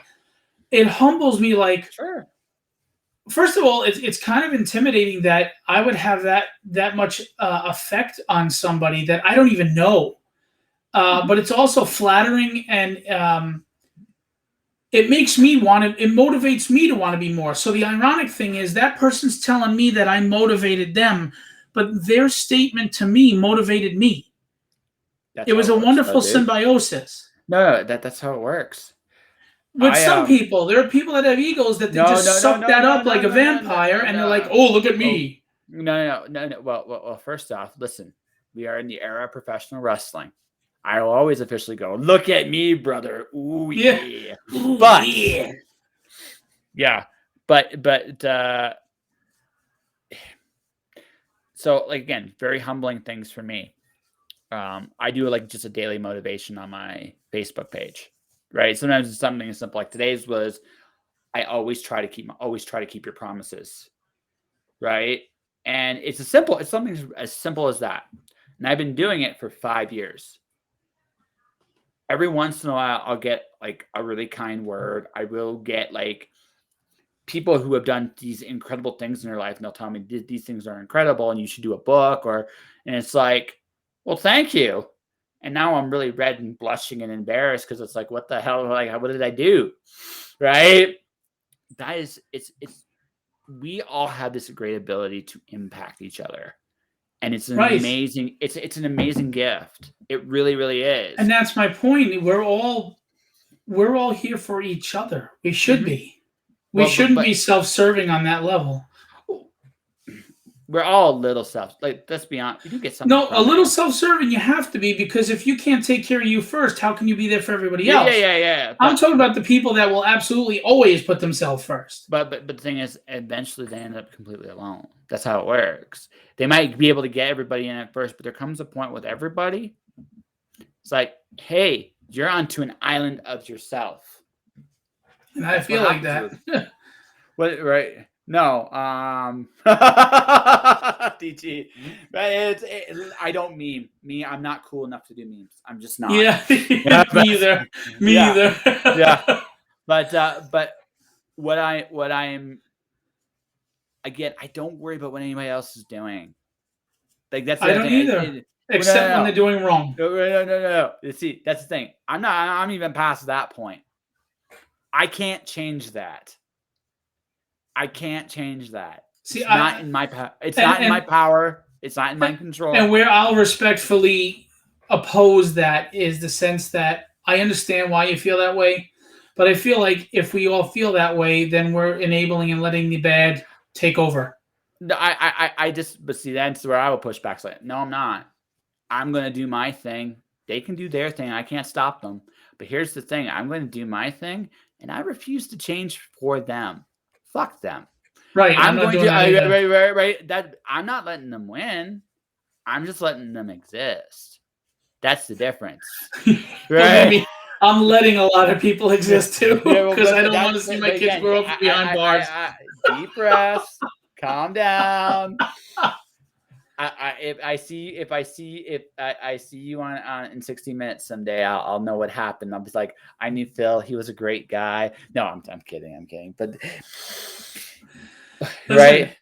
Like I said, people's opinions of me are none of my business. I'm grateful when they're good ones. That's a tricky one. Like honestly, that is a legitimately tricky one because Kevin said it right there. No, that's when I get angry. And I'm answering him. That's a tricky one. Because I told that there's only so many battles you can fight. Right? There's only so many battles you can fight. You have to be very, very choosy about your battles. And there are going to be points in this journey, no matter how good you are, it's going to feel it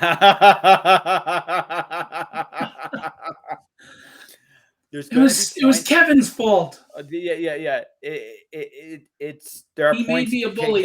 Kevin, there are points in this journey where everybody's going to feel like they're against you. It's just how it works.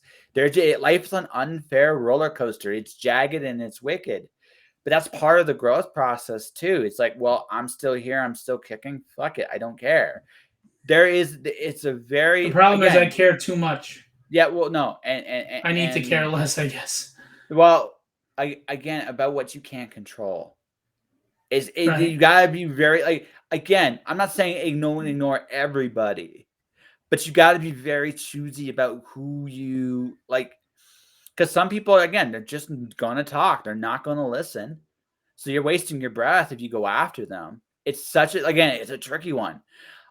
My choice is I'm just gonna do me, and fuck the rest. You know what I mean? And I don't see anything wrong with that, and I get that. And part of me wishes I could be like that, but it's just not in my nature. Well, and there are, but the only other thing I could tell you is you gotta find constructive ways to deal with it. That's the only thing I don't have a great answer you're right. For you. No, right.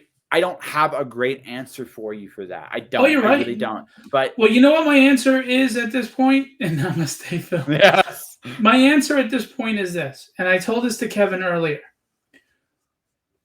I just need to reach where I want to be in life. And that alone, just for, not even for a spiteful thing, just doing that is going to make these people's heads explode. Mm-hmm. And that that's the reward. And I'm probably one of the most driven, motivated people you're ever going to meet in your life. I really am.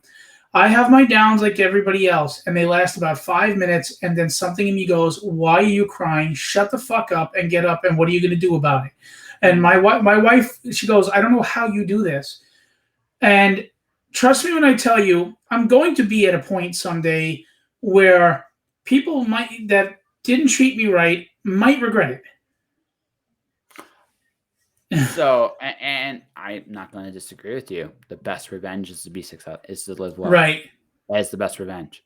But I'm again, me personally, I'm just, and Kev, I get it. No, I totally get it. Like there are people, there are points in life that just trouble finds you sometimes. It always finds me. I don't know why. It's such a frustration for me. No. See, I again, It's your person to some degree, my friend. It's the fact that you do react the way you react. It's the universe's constant way to test you. It's just one of those things. What I've learned in this life I know I'm is, being tested and I keep failing, and I get that, but I'm going to change no, that. no. I don't know if you. I don't think you fully fail. I just think again, it's a learning experience. Look, I don't get it all right. Fuck that, dude. There's sometimes I'm wondering. I wake up, what the fuck am I doing? At the same time, right? At the same time, every day's a chance to learn, every chance to get something different, right? And that's just it. You're better. Are you better today than you were the day before? And if the answer is overall yes, then you're going in the right direction. But I get mad at myself because these people drain me and they take my focus away, and that's their intent, and I'm letting them. That's on me. That's all on me. That comes back to something I said. If they're not listening and they're just talking, just move on. Yeah. Right. No, you're right, and I am. And again, I have not responded to all the nonsense rhetoric that this person is still spewing. I'm just shaking the rotten fruit loose from the tree. He's not entirely wrong there either. I agree with him on something. I have exposed quite a few people. Look, yeah, either way, honestly, I just want to move on. I want to promote my book. And, I don't mean like on the show specifically. I just want to promote my book, and I want people to read it and hopefully enjoy it. And if they don't, they're welcome to message me and say, hey, I thought this or that, because I want to improve as a writer. I want to improve as a creator. And you can't do that if you stay in your own echo chamber. I don't want yes men, women. I don't want to be that person on American Idol that can't sing for shit, but never understood that because everybody lied to them. And yeah. No, I don't do that to everybody on the show. But no, dude, that's all you can do. Put out the best books you can and be the best person you can be. And exactly. Shrug. That's it. Speaking of, we probably should talk about your book at some point in this conversation. It's been an interesting conversation. No, and very cathartic. Yeah. We can all enjoy some good comics. Absolutely. And so I'm going to ask. I always ask this question every Kickstarter because anyone who wants to create comics, there's always that one comic that makes you go, "I want to do this." So, what was it for you? Well, I mean, the first comics I ever got, I bought them both at the same time off a news rack. Again, I'm 49, so people may not remember the spinner racks in like an Optimo or a candy store. Were Uncanny X-Men 115 and Uncanny X-Men 126.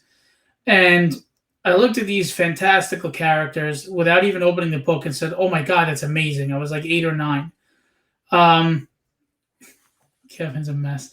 Anyway, now you know this. I think at 40, you're old enough to know this. We didn't have Kickstarter, and we didn't have Indiegogo, and we didn't even have conventions at the level that we do now, to where you were lucky if you picked up the comic, but it was never like a chance to make a comic. I mean, you look at someone like Kevin Eastman, it was like a dream. Like, how the hell did he do that? But I always wanted to create something, and I was a musician for a while, and I was moderately successful on an indie level, on a small level, but it didn't work out. And I always wanted to write something. I wanted to create a world, create a story, and something relatable to people, something that a character we could all cheer for, feel triumphant with, and cry with. Like real life, like kind of just metaphorically put your arm around that character like they're your best bud that you were really empathetic to, sitting right next to you. And after getting really sick in January, and honestly, it was really bad, I created this book. And Chris Claremont is and the X-Men run he did with John Byrne and Cockrum and guys after that was my inspiration as far as my love for comics and wanting to write. And they're a great team. That was one of the best eras of comics. First off, yes, oh shit, he does have a book. And second, unless you were Kevin Eastman and Stan Sakai, and true story, one of my first interviews was with Stan Sakai. Oh, that's awesome. And he's really nice. Oh, he's one of the sweetest dudes you'll ever meet. Yeah. He's super sweet. He is super, super sweet. So is Kevin. I have not. I only got. So obviously, he's a good dude. I can tell he's a good dude. But unfortunately, there's the problem with trying to meet Kevin Eastman in a comic convention is you have this line. I And it's know. a big line. I interviewed him twice last year. Actually, you should check Yeah. it out. Yeah, I definitely will. No, he's someone I would love to interview because I think he'd just be a chill dude. He is. He's still a fanboy like us. He's just a young guy at heart. Yeah. He's the one person I did not mind being in line for because he right. Well, okay. The other person was George Perez because George is just he's a really sweet guy too. He's too. My George Perez story. I interviewed him. He's drawing Zatanna. And I understand now why he does these. Like, you always wonder, how can George put so much into his splash pages? So he comes. So he actually went to me. Should I put a top hat on Zatanna? I'm not telling George Perez anything. Fuck that. Right? Yes, you should. Well, no, I said nothing for a minute. This is what happened, and he decided to put it in anyway. He could not help himself, and I realized that's who he is. He's the guy that cannot help. George was such a magical creator that he could not help but just constantly keep making magic. And that's why he always was awesome. No pun intended with Zatanna. Yeah. Making magic. Yeah, exactly. Yeah, exactly. No, I got you. But no, he's pure magic as a creator. And that's why, because he just can't help himself. And Stan, like I love Stan. Like, Stan was super sweet. And I have been very fortunate. Again, there's a lot of great people in the industry. And never forget that, folks. Never forget that. But it's one of those things where you realize, like, those guys had this crazy self-belief because they did it in the 80s. They do. Like, remember the old Ninja Turtle comics that looked like they literally came from a Kinko's printer because they really did come from a Kinko's printer? Yes. We're old, man. We remember this shit. Of course they do. I remember being in junior high school when somebody brought that book in for the first time.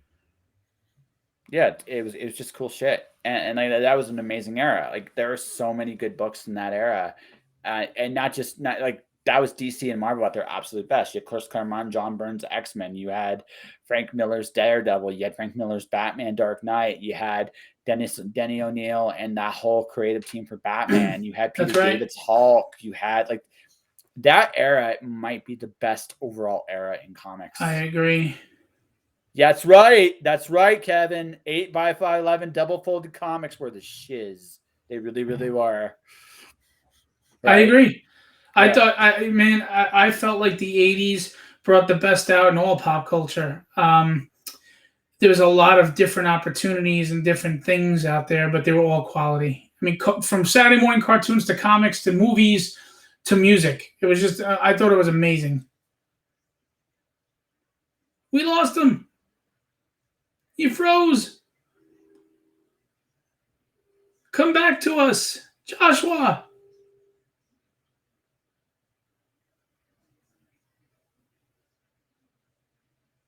No.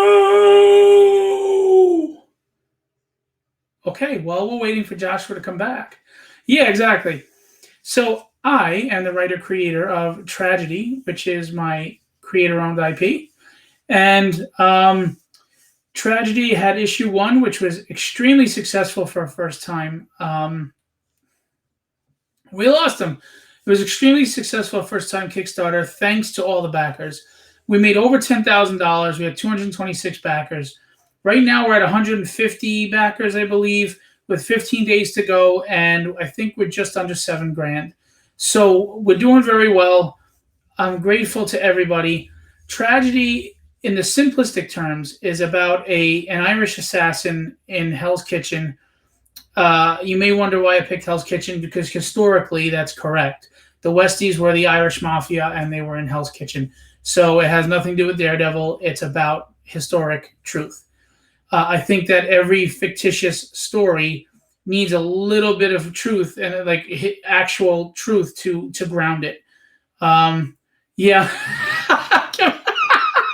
I'm a bully. I pushed Josh out of his own stream. Freaking Kevin. You were cracking me up last night. You're keeping it going. I am talking about my book. Anyway, Sorry, I was reading a message from someone. So the thing about tragedy it's like layered. One, I was tired of how comics are preaching at you about stuff. I just want to write a good story. I don't give a crap what your opinions are politically, left, right. I don't care. That doesn't matter. We don't go to comics for that. And personally, I'm not arrogant enough to think that you need to care what my opinion is. So I just want to write a good story, but I do want to write something that's human, that is relatable. But I also want to write a comic that got back to some action and spandex characters and fighting and that all that. Horse hooves. I have no idea what the hell you're talking about. Anyway, so first off, I have like 8 or 9 page action scenes in this book because I feel like comics have become more of a drama than anything. And yes, it's always been a drama, but it was drama with fun and action and stuff and right and wrong and things like that. So I basically wanted to get that back in there. I also can't stand boring exposition. So White Knight. Yeah, maybe I'll make a villain in there called White Knight. Anyway, so exposition is important, but it's also important as a writer to not bog down the book with it and bore the reader. So I don't think I do that. So you start to get glimpses of tragedy, Grace O'Connor, through some of her dialogue. Because the truth of the matter is, as much as there's a little of me and her and a little of my wife and her, there's a little of all of us in her. On could probably say it better than me because she really gets this comic, and it really is flattering. I appreciate it. She is a character that she doesn't win every fight. That's not what makes her a badass. It's that she gets up and comes back and deals with it anyway, knowing that she could still lose. She is tested constantly, like we all are in life. This is a comic that if you continue reading it with me, you're going to see her triumphs and her successes. You're going to see her fall. You're going to root for her. You're going to cheer for her. You're going to clap and laugh with her. And you're going to feel sad with her. She is all of us. Our lives are up and down all the time, right? It's a roller coaster ride. One minute you feel confident on top of the world, and the next minute you feel like you've been stomped a mud hole in your chest. Thank you, Kevin. I appreciate that. I really do. This is a character that is layered. She has a lot of inner turmoil. She is not at peace with herself and therefore cannot be at peace with the world around her. She lives a life that she doesn't want. She feels her life was stolen from her that she did have. Her innocence was taken from her. She's jaded by growing up in life. She has father issues because of that. She's guarded because she's lost everybody that matters to her in life. She's being treated like a weapon, like a useful tool by a sociopath. And as much as she can't stand him, she still needs his love and respect as a father figure because of her issues. How many people do you know like that? She struggles with confidence at times, but she's still a badass. She's not going out like Daredevil and fighting 100 ninjas, and then she's like, let's go eat dinner with Foggy Nelson. She's the person that just had that life-harrowing fight, and she's in the shower, and she's like, I don't want to do this anymore. Grace O'Connor lost her loving parents young and was adopted by a wicked man who was the head of a crime organization. Grace, who yearns for a fatherly love, was groomed and trained to kill instead.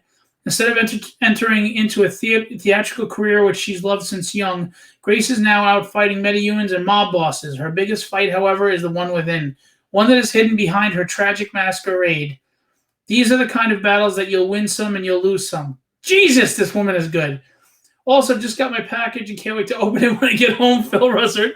Got a great lineup of artists like Ian Churchill, Roy Mercado, and Ricardo Silva, just to name a few. The character design is pretty badass, with Grace donning an assassin hair-whipping weapon and her nemesis being a half-dragon, half-man with a stunning armory. Yeah, listen, I keep forgetting, but I need to talk to you in all seriousness about you really... I need to message you on the side, and if I forget, if you have the time, if you don't mind, remind me, because I really need to talk to you. I really appreciate you all saying this. Look, I'm a new writer. I'm bearing my soul out there in a way, and you never know what the reception is going to be. And I I'm not saying this to be arrogant. I'm just factually saying that everyone who has spoken up, and it's a lot of people, are telling me the book is great. Even the sociopath I was dealing with today says the book is really good. So, I mean, my father's the hardest person in the world, and he says it's good. He's back! Yeah, no, the power just literally went out and I had to reconnect my whole thing. Oh, shoot, sorry. No, it's okay. It's not your fault. I did the whole tragedy pitch with On's help.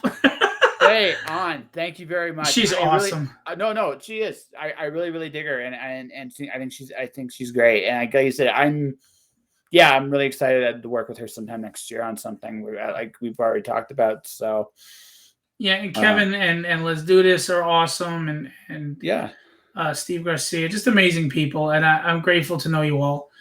But On really captured it well in what she wrote, and I have to talk to her about being my PR person. Anyway, so tragedy. My wife knows that I want honesty, and when I wrote the first script, I wrote it in 8 hours, 9 hours straight. I sat in bed and wrote it. Did we lose you again? Oh crap, we lost him again. So my wife was scared to read the script because if it's bad, how does she tell the person she loves that he can't write? You're back. Yeah. And no, just keep going, man. Yeah. No, like I said, just my internet's coming back. Don't worry about it. Small town downsides. So my wife was afraid. What if the book is not good? How do I tell my husband, the person I love, my best friend, that he can't write for shit? I don't want to kill his dream. So, but she knows I would know that she was lying to me, and she knows that I want the truth, even if it hurts. So my wife sat there and read the script, and I'm not going to lie, I was nervous the whole time. I'm like, I think it's good, but will she think it's good, Mm-hmm. And she looked up at me, relieved and happy. She goes, "This is really good. This is really good." And I was like, "Oh, thank God." But again, I've told this story before, and I won't get into it, the long diatribe, but my father is more than happy to make a grown man cry with a review. Like, he will bash the shit out of it. And he loved the book. He's read all 17 issues that I've written so far, and he loves it. And if my father thinks it's good, then I'm doing something right. That's actually great. That's actually great, and that's what you should be. That's an awesome goal. I've been, like I said, writing my own stuff, and like I said, my dad supports me, but it's not his That's great. thing. Yeah, it's not his thing. Yeah, it's just not his thing, right? So, it's great when your parents support you. It really, really is. It definitely adds a layer of like. This is new to me, to be honest with you. This is very new to me. So. Well, it's something you kind of always and. Yes, it is. Congratulations. Thank you. I feel it's entertaining on the visceral level and in the action level, on the fun level. But I think the character is so relatable, and honestly, even the other characters are relatable. There is no supporting cast. Everybody is fleshed out that I write, and I think you're gonna really get to know these characters and like them. Yeah, 150 backers so far, and we're and again, this is where I can't enjoy a victory, because I feel like if I don't at least match the last Kickstarter, I took a step back. Did you? Well, I mean, I still have 76 backers to go to meet that. And by the way, I'm happy to be on this podcast. It's my honor and my pleasure. That's funny. I have a very different approach, and this might be the last quote unquote suggestion I have for you for the night. Well, I may need to hear this, so go for it. I don't worry about topping my last project exactly, because I realized one of the things I just realized is every book is different. Every single book is different, and every project is its own challenge. Right. So, no, we're losing him again. We lost him again, and I do hope for any guys. I'm back. Okay, it tried to play tricks on me. It wouldn't die this time. So I'm gonna say this. Like, every project's totally different, and I know you want to financially to at least be at a certain level. And I want the backers, not even the money.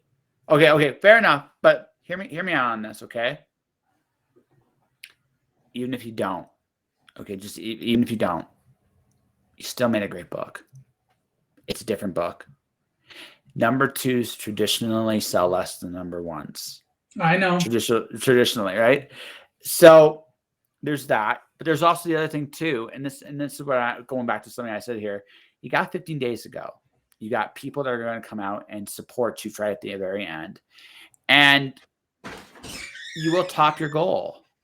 In part for a couple of different reasons. One, you already have a track record, and don't underestimate that. The business of comics, the business of books, is not so much the book in front of you, but the books behind you too.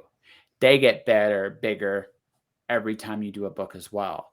So either way this goes, whether you do well or not, you're going to make your star bigger. And the more projects you do, the more people are going to realize that you're for real. You're going to be taken a lot more seriously after this book, no matter where it ends up, because you have 2 campaigns. Right. And then the next book, the third book, you'll have even more, so because now you've done 3. It's almost done, by the way. Yeah. The second book is almost done, I should say. The third one, it will be under production right away. Yeah. See, that's the thing. I think it's very important to fulfill my campaign immediately. Everyone literally got their book within 4 weeks of the end of the campaign. That's awesome. And we didn't get the funds until 2 weeks. I spent my own money to print the book before I even got the money from Kickstarter, so people could get it. And I fulfilled, with my wife's help, in one day, the 226 backers. I feel strongly that if people are going to invest in me and trust me, I need to earn that trust and give them something for that investment. So I will tell them now, I can't control shipping or printing, and I have to use a new printer. But my goal is to do what I did last time, and you will have your book within a month of the end of the campaign, God willing, no problems. Yeah, but again, that's reasonable, and also that's an admirable quality. And that, if you can keep that, you'll definitely succeed. That'll put you way above most creatives. I bring this up like this: are you having fun?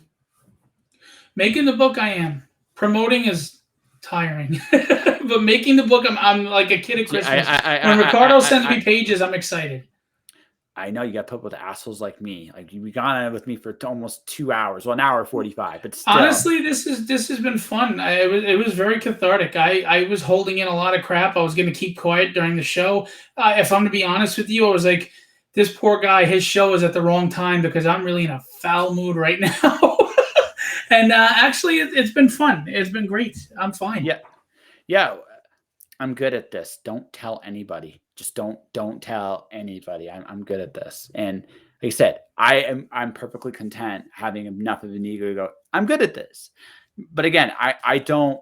What I worry about is every time I do a show, every time I do a book, every time I do something, am I having fun? Am I creating content that I'm proud of? And more importantly, am I reaching people? And even if it doesn't look like what I imagine it to look like, am I still making an impact? And if the answer is yes, because you're going to have ups and downs. Right. You're going to hit a campaign where you don't hit what you did last time. That's part of it too. But then I just wanted to build some momentum. That's all. But you are. Even if you don't, it's going to go like you're building momentum because you're doing it. Going back to the very beginning. Show up, do your shit. That in itself builds momentum. Agreed.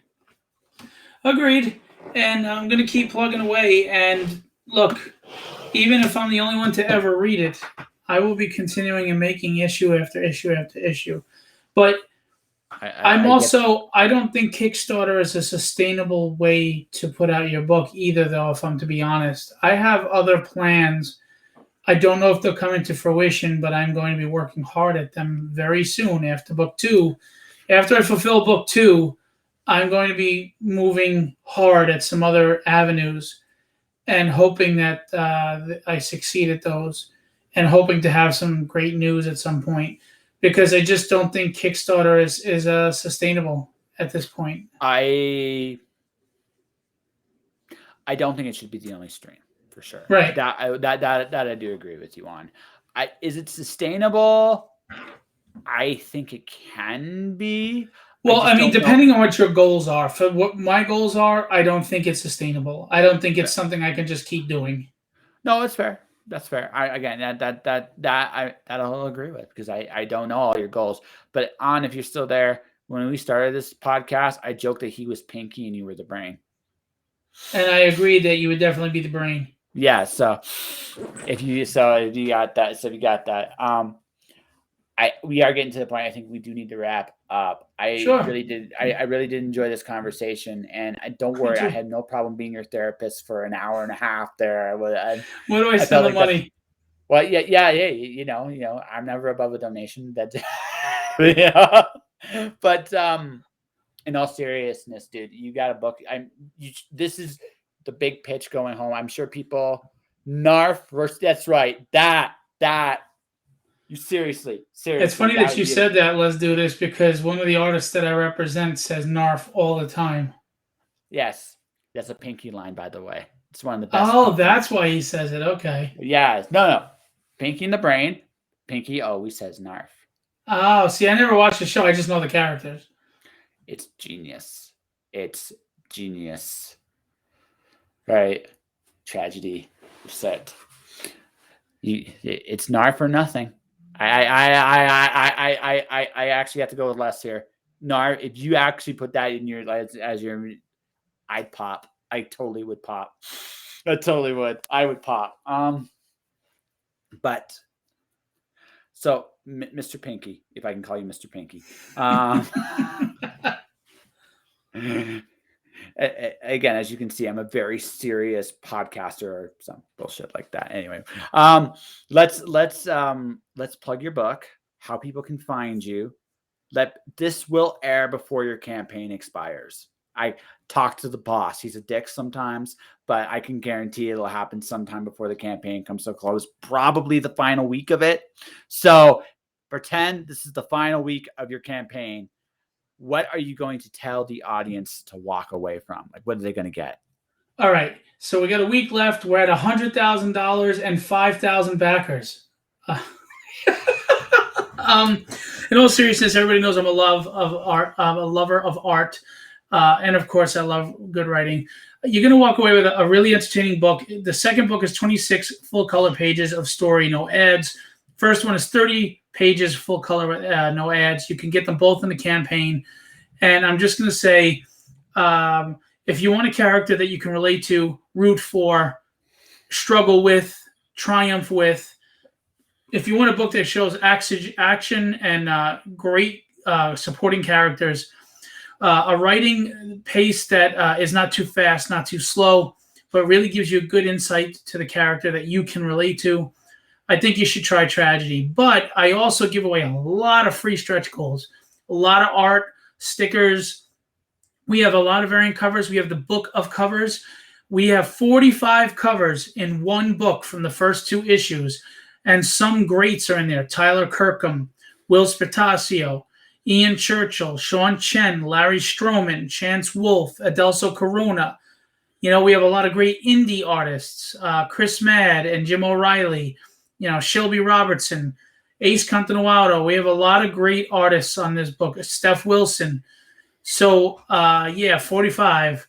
So we don't want to milk your money out of your wallet. If you can't afford to buy the issue, you know, more than one of the same issue because of the cover, have no fear. Buy the issue or get the PDF and get the book of covers with it. But we have affordable tiers. We offer a lot. We have original art tiers from Marvel and DC artists, Geraldo Borges, Ricardo Silva, who is the artist in the book, Chris Graves, who's an amazing up-and-coming artist. He's a dynamite artist. He drew for Vampirella. I have the great privilege of it being his agent. So there's original art tiers as well. So if you like original art, if you like variant covers, if you like great stories, I'm telling you, my campaign covers everything. If you're a CGC cover grader, we also give you the highest quality stock on the paper. It's the heaviest weight. so you can get the best grade on that book if it really matters to you. I'm telling you. And yes, see, this is why I love her. I mean, I'm telling you, she's awesome. We have sketch covers. If you are an artist or a fan of art, we have sketch covers to get your own custom-made cover drawn on it for you, right? You buy a sketch cover, you pick the artist you like, and you go get commission whatever you want to be on that cover. You have your one-of-a-kind, your own cover, and you can even get it graded by CBCS if you want the art graded. And On did amazing commission on a cover already that's been purchased. So you could even reach out to On and buy a sketch cover and get her to draw another one. Well, Aunt's taking my money in December. She really is. and we have a sketch cover tier where one is $10, but if you buy 5, you get it for $40. So we knock off $2 off of each book in that regard. I mean, we're trying to make it affordable for everybody. And yes, the paper on the sketch cover is artist friendly. It absorbs ink, it absorbs color, it does not bleed, it does not leak. It's easy to sketch on with pencil. I'm not an artist, but I understand what artists needs are and what they want and what they go with. So the sketch covers are professional level for an artist to draw on. You could buy a sketch cover for $8 and turn around and make a commission on it for $60 to $120, depending on what you do. Yes. How can people find you? They want to just talk to you. Me on Facebook, it's Phillip Russertt. On Instagram, it's at Phil Russertt. I also have tragedy_comic on Instagram and Facebook, and I have Legendary Illustrations, which is my art repping business. If you go to www.belegendaryillustrations.com, you can find great art for sale or artists to commission or hire for work. And I am going to have a live sale November 27th if you want to buy some art. Sorry to throw that in there, but This was for. And I might have some convention news soon for another show. If I may, we are doing a cross promotion. We have a digital print that came out. Please go check out Sam Vera's The Forbidden Issue 2, The Hunt. It's on Indiegogo and Facebook on Kickstarter right now. Please go show him some Love and Sport fantasy series. And Carlos Rafael with his Team Supremus. It's a team book, kind of like an 80s action superhero book. So please go check him out. I think he's almost funded, but he's not there yet, and he's still got like 14 to 12 days to go. Go check them out. They're both on my Kickstarter page at the bottom. You can click the link, go to them, support them. Please support On Vu, amazing artist. Hire her for covers, sequential work, get commission art from her. Please go check her out. LesDudis.com. LESDUDIS.com. He's got convention reviews, foodie reviews, collectible reviews. Awesome individual. Check them out. And Kevin Stewart, who's here as, DG Comics, is also available for sequential work, covers, commissions. I also am his agent. He's a phenomenal, talented artist and a great guy that you'd be supporting with your money. So please go support all of those people. Sorry. No, this is what the end of the show is all about, my friend. This is about pimping shit. And ladies and gentlemen, this will do it for this episode of Just Joshing. I'm sorry for the delay. The power went out, and I was like, no, I hope people are still here when I come back. But apparently, I have a big mouth. That works. Yeah. It's so I was in good hands. So I want to thank Phil for taking over the show and turning it into the Phillip podcast at the end of this. But for everybody else watching and listening, thank you for watching. Thank you for listening. If you want to support this podcast, you can do so a number of different ways. First off, you can support my sponsors, Roadkill Rampage, Rodney Fike, in the episode descriptions on my audio podcast, which I'm going to put the link to right here. If you wanted to listen to some of my other past guests and episodes, definitely check them out there, right? Rodney's a cool guy, and the book looks really good. You should check it out. Yeah. And then on top of that, I have Alice 1, my book coming out December 1st. And that is Alice in Wonderland is Greek mythology. Alice is Pandora. In Alice 1, Alice is playing croquet in the underworld against Jason of the Argonauts in a game you will never forget. Ton of fun writing this. It's available now as a pre-order on Amazon. You can do that right here if you want to. To everybody watching, everybody listening, thank you very much. Tomorrow night, my guest is going to be from the Speculative Fiction Academy, my other sponsor, and we'll be talking about the school, our courses there, author there. It's going to be great. Thursday, I have a really, really, really fun guest so many stuff's happening. Kat Hudson and me are doing a Dark Tower love fair. That's going to be great. And then Friday, I'm doing a drink and draw with Mahi Reed, a romance author who actually draws better than I do. So it's going to be a ton of fun. Stay inspired, everybody. Thank you, Kevin. And it was nice to come on to the show. Feel free to come back anytime you want, man. I do generally do these around the same time. And I want to thank Phil for everything. I want to thank everybody else for watching. Stay inspired. Keep shining in the dark. And I'll see you guys tomorrow.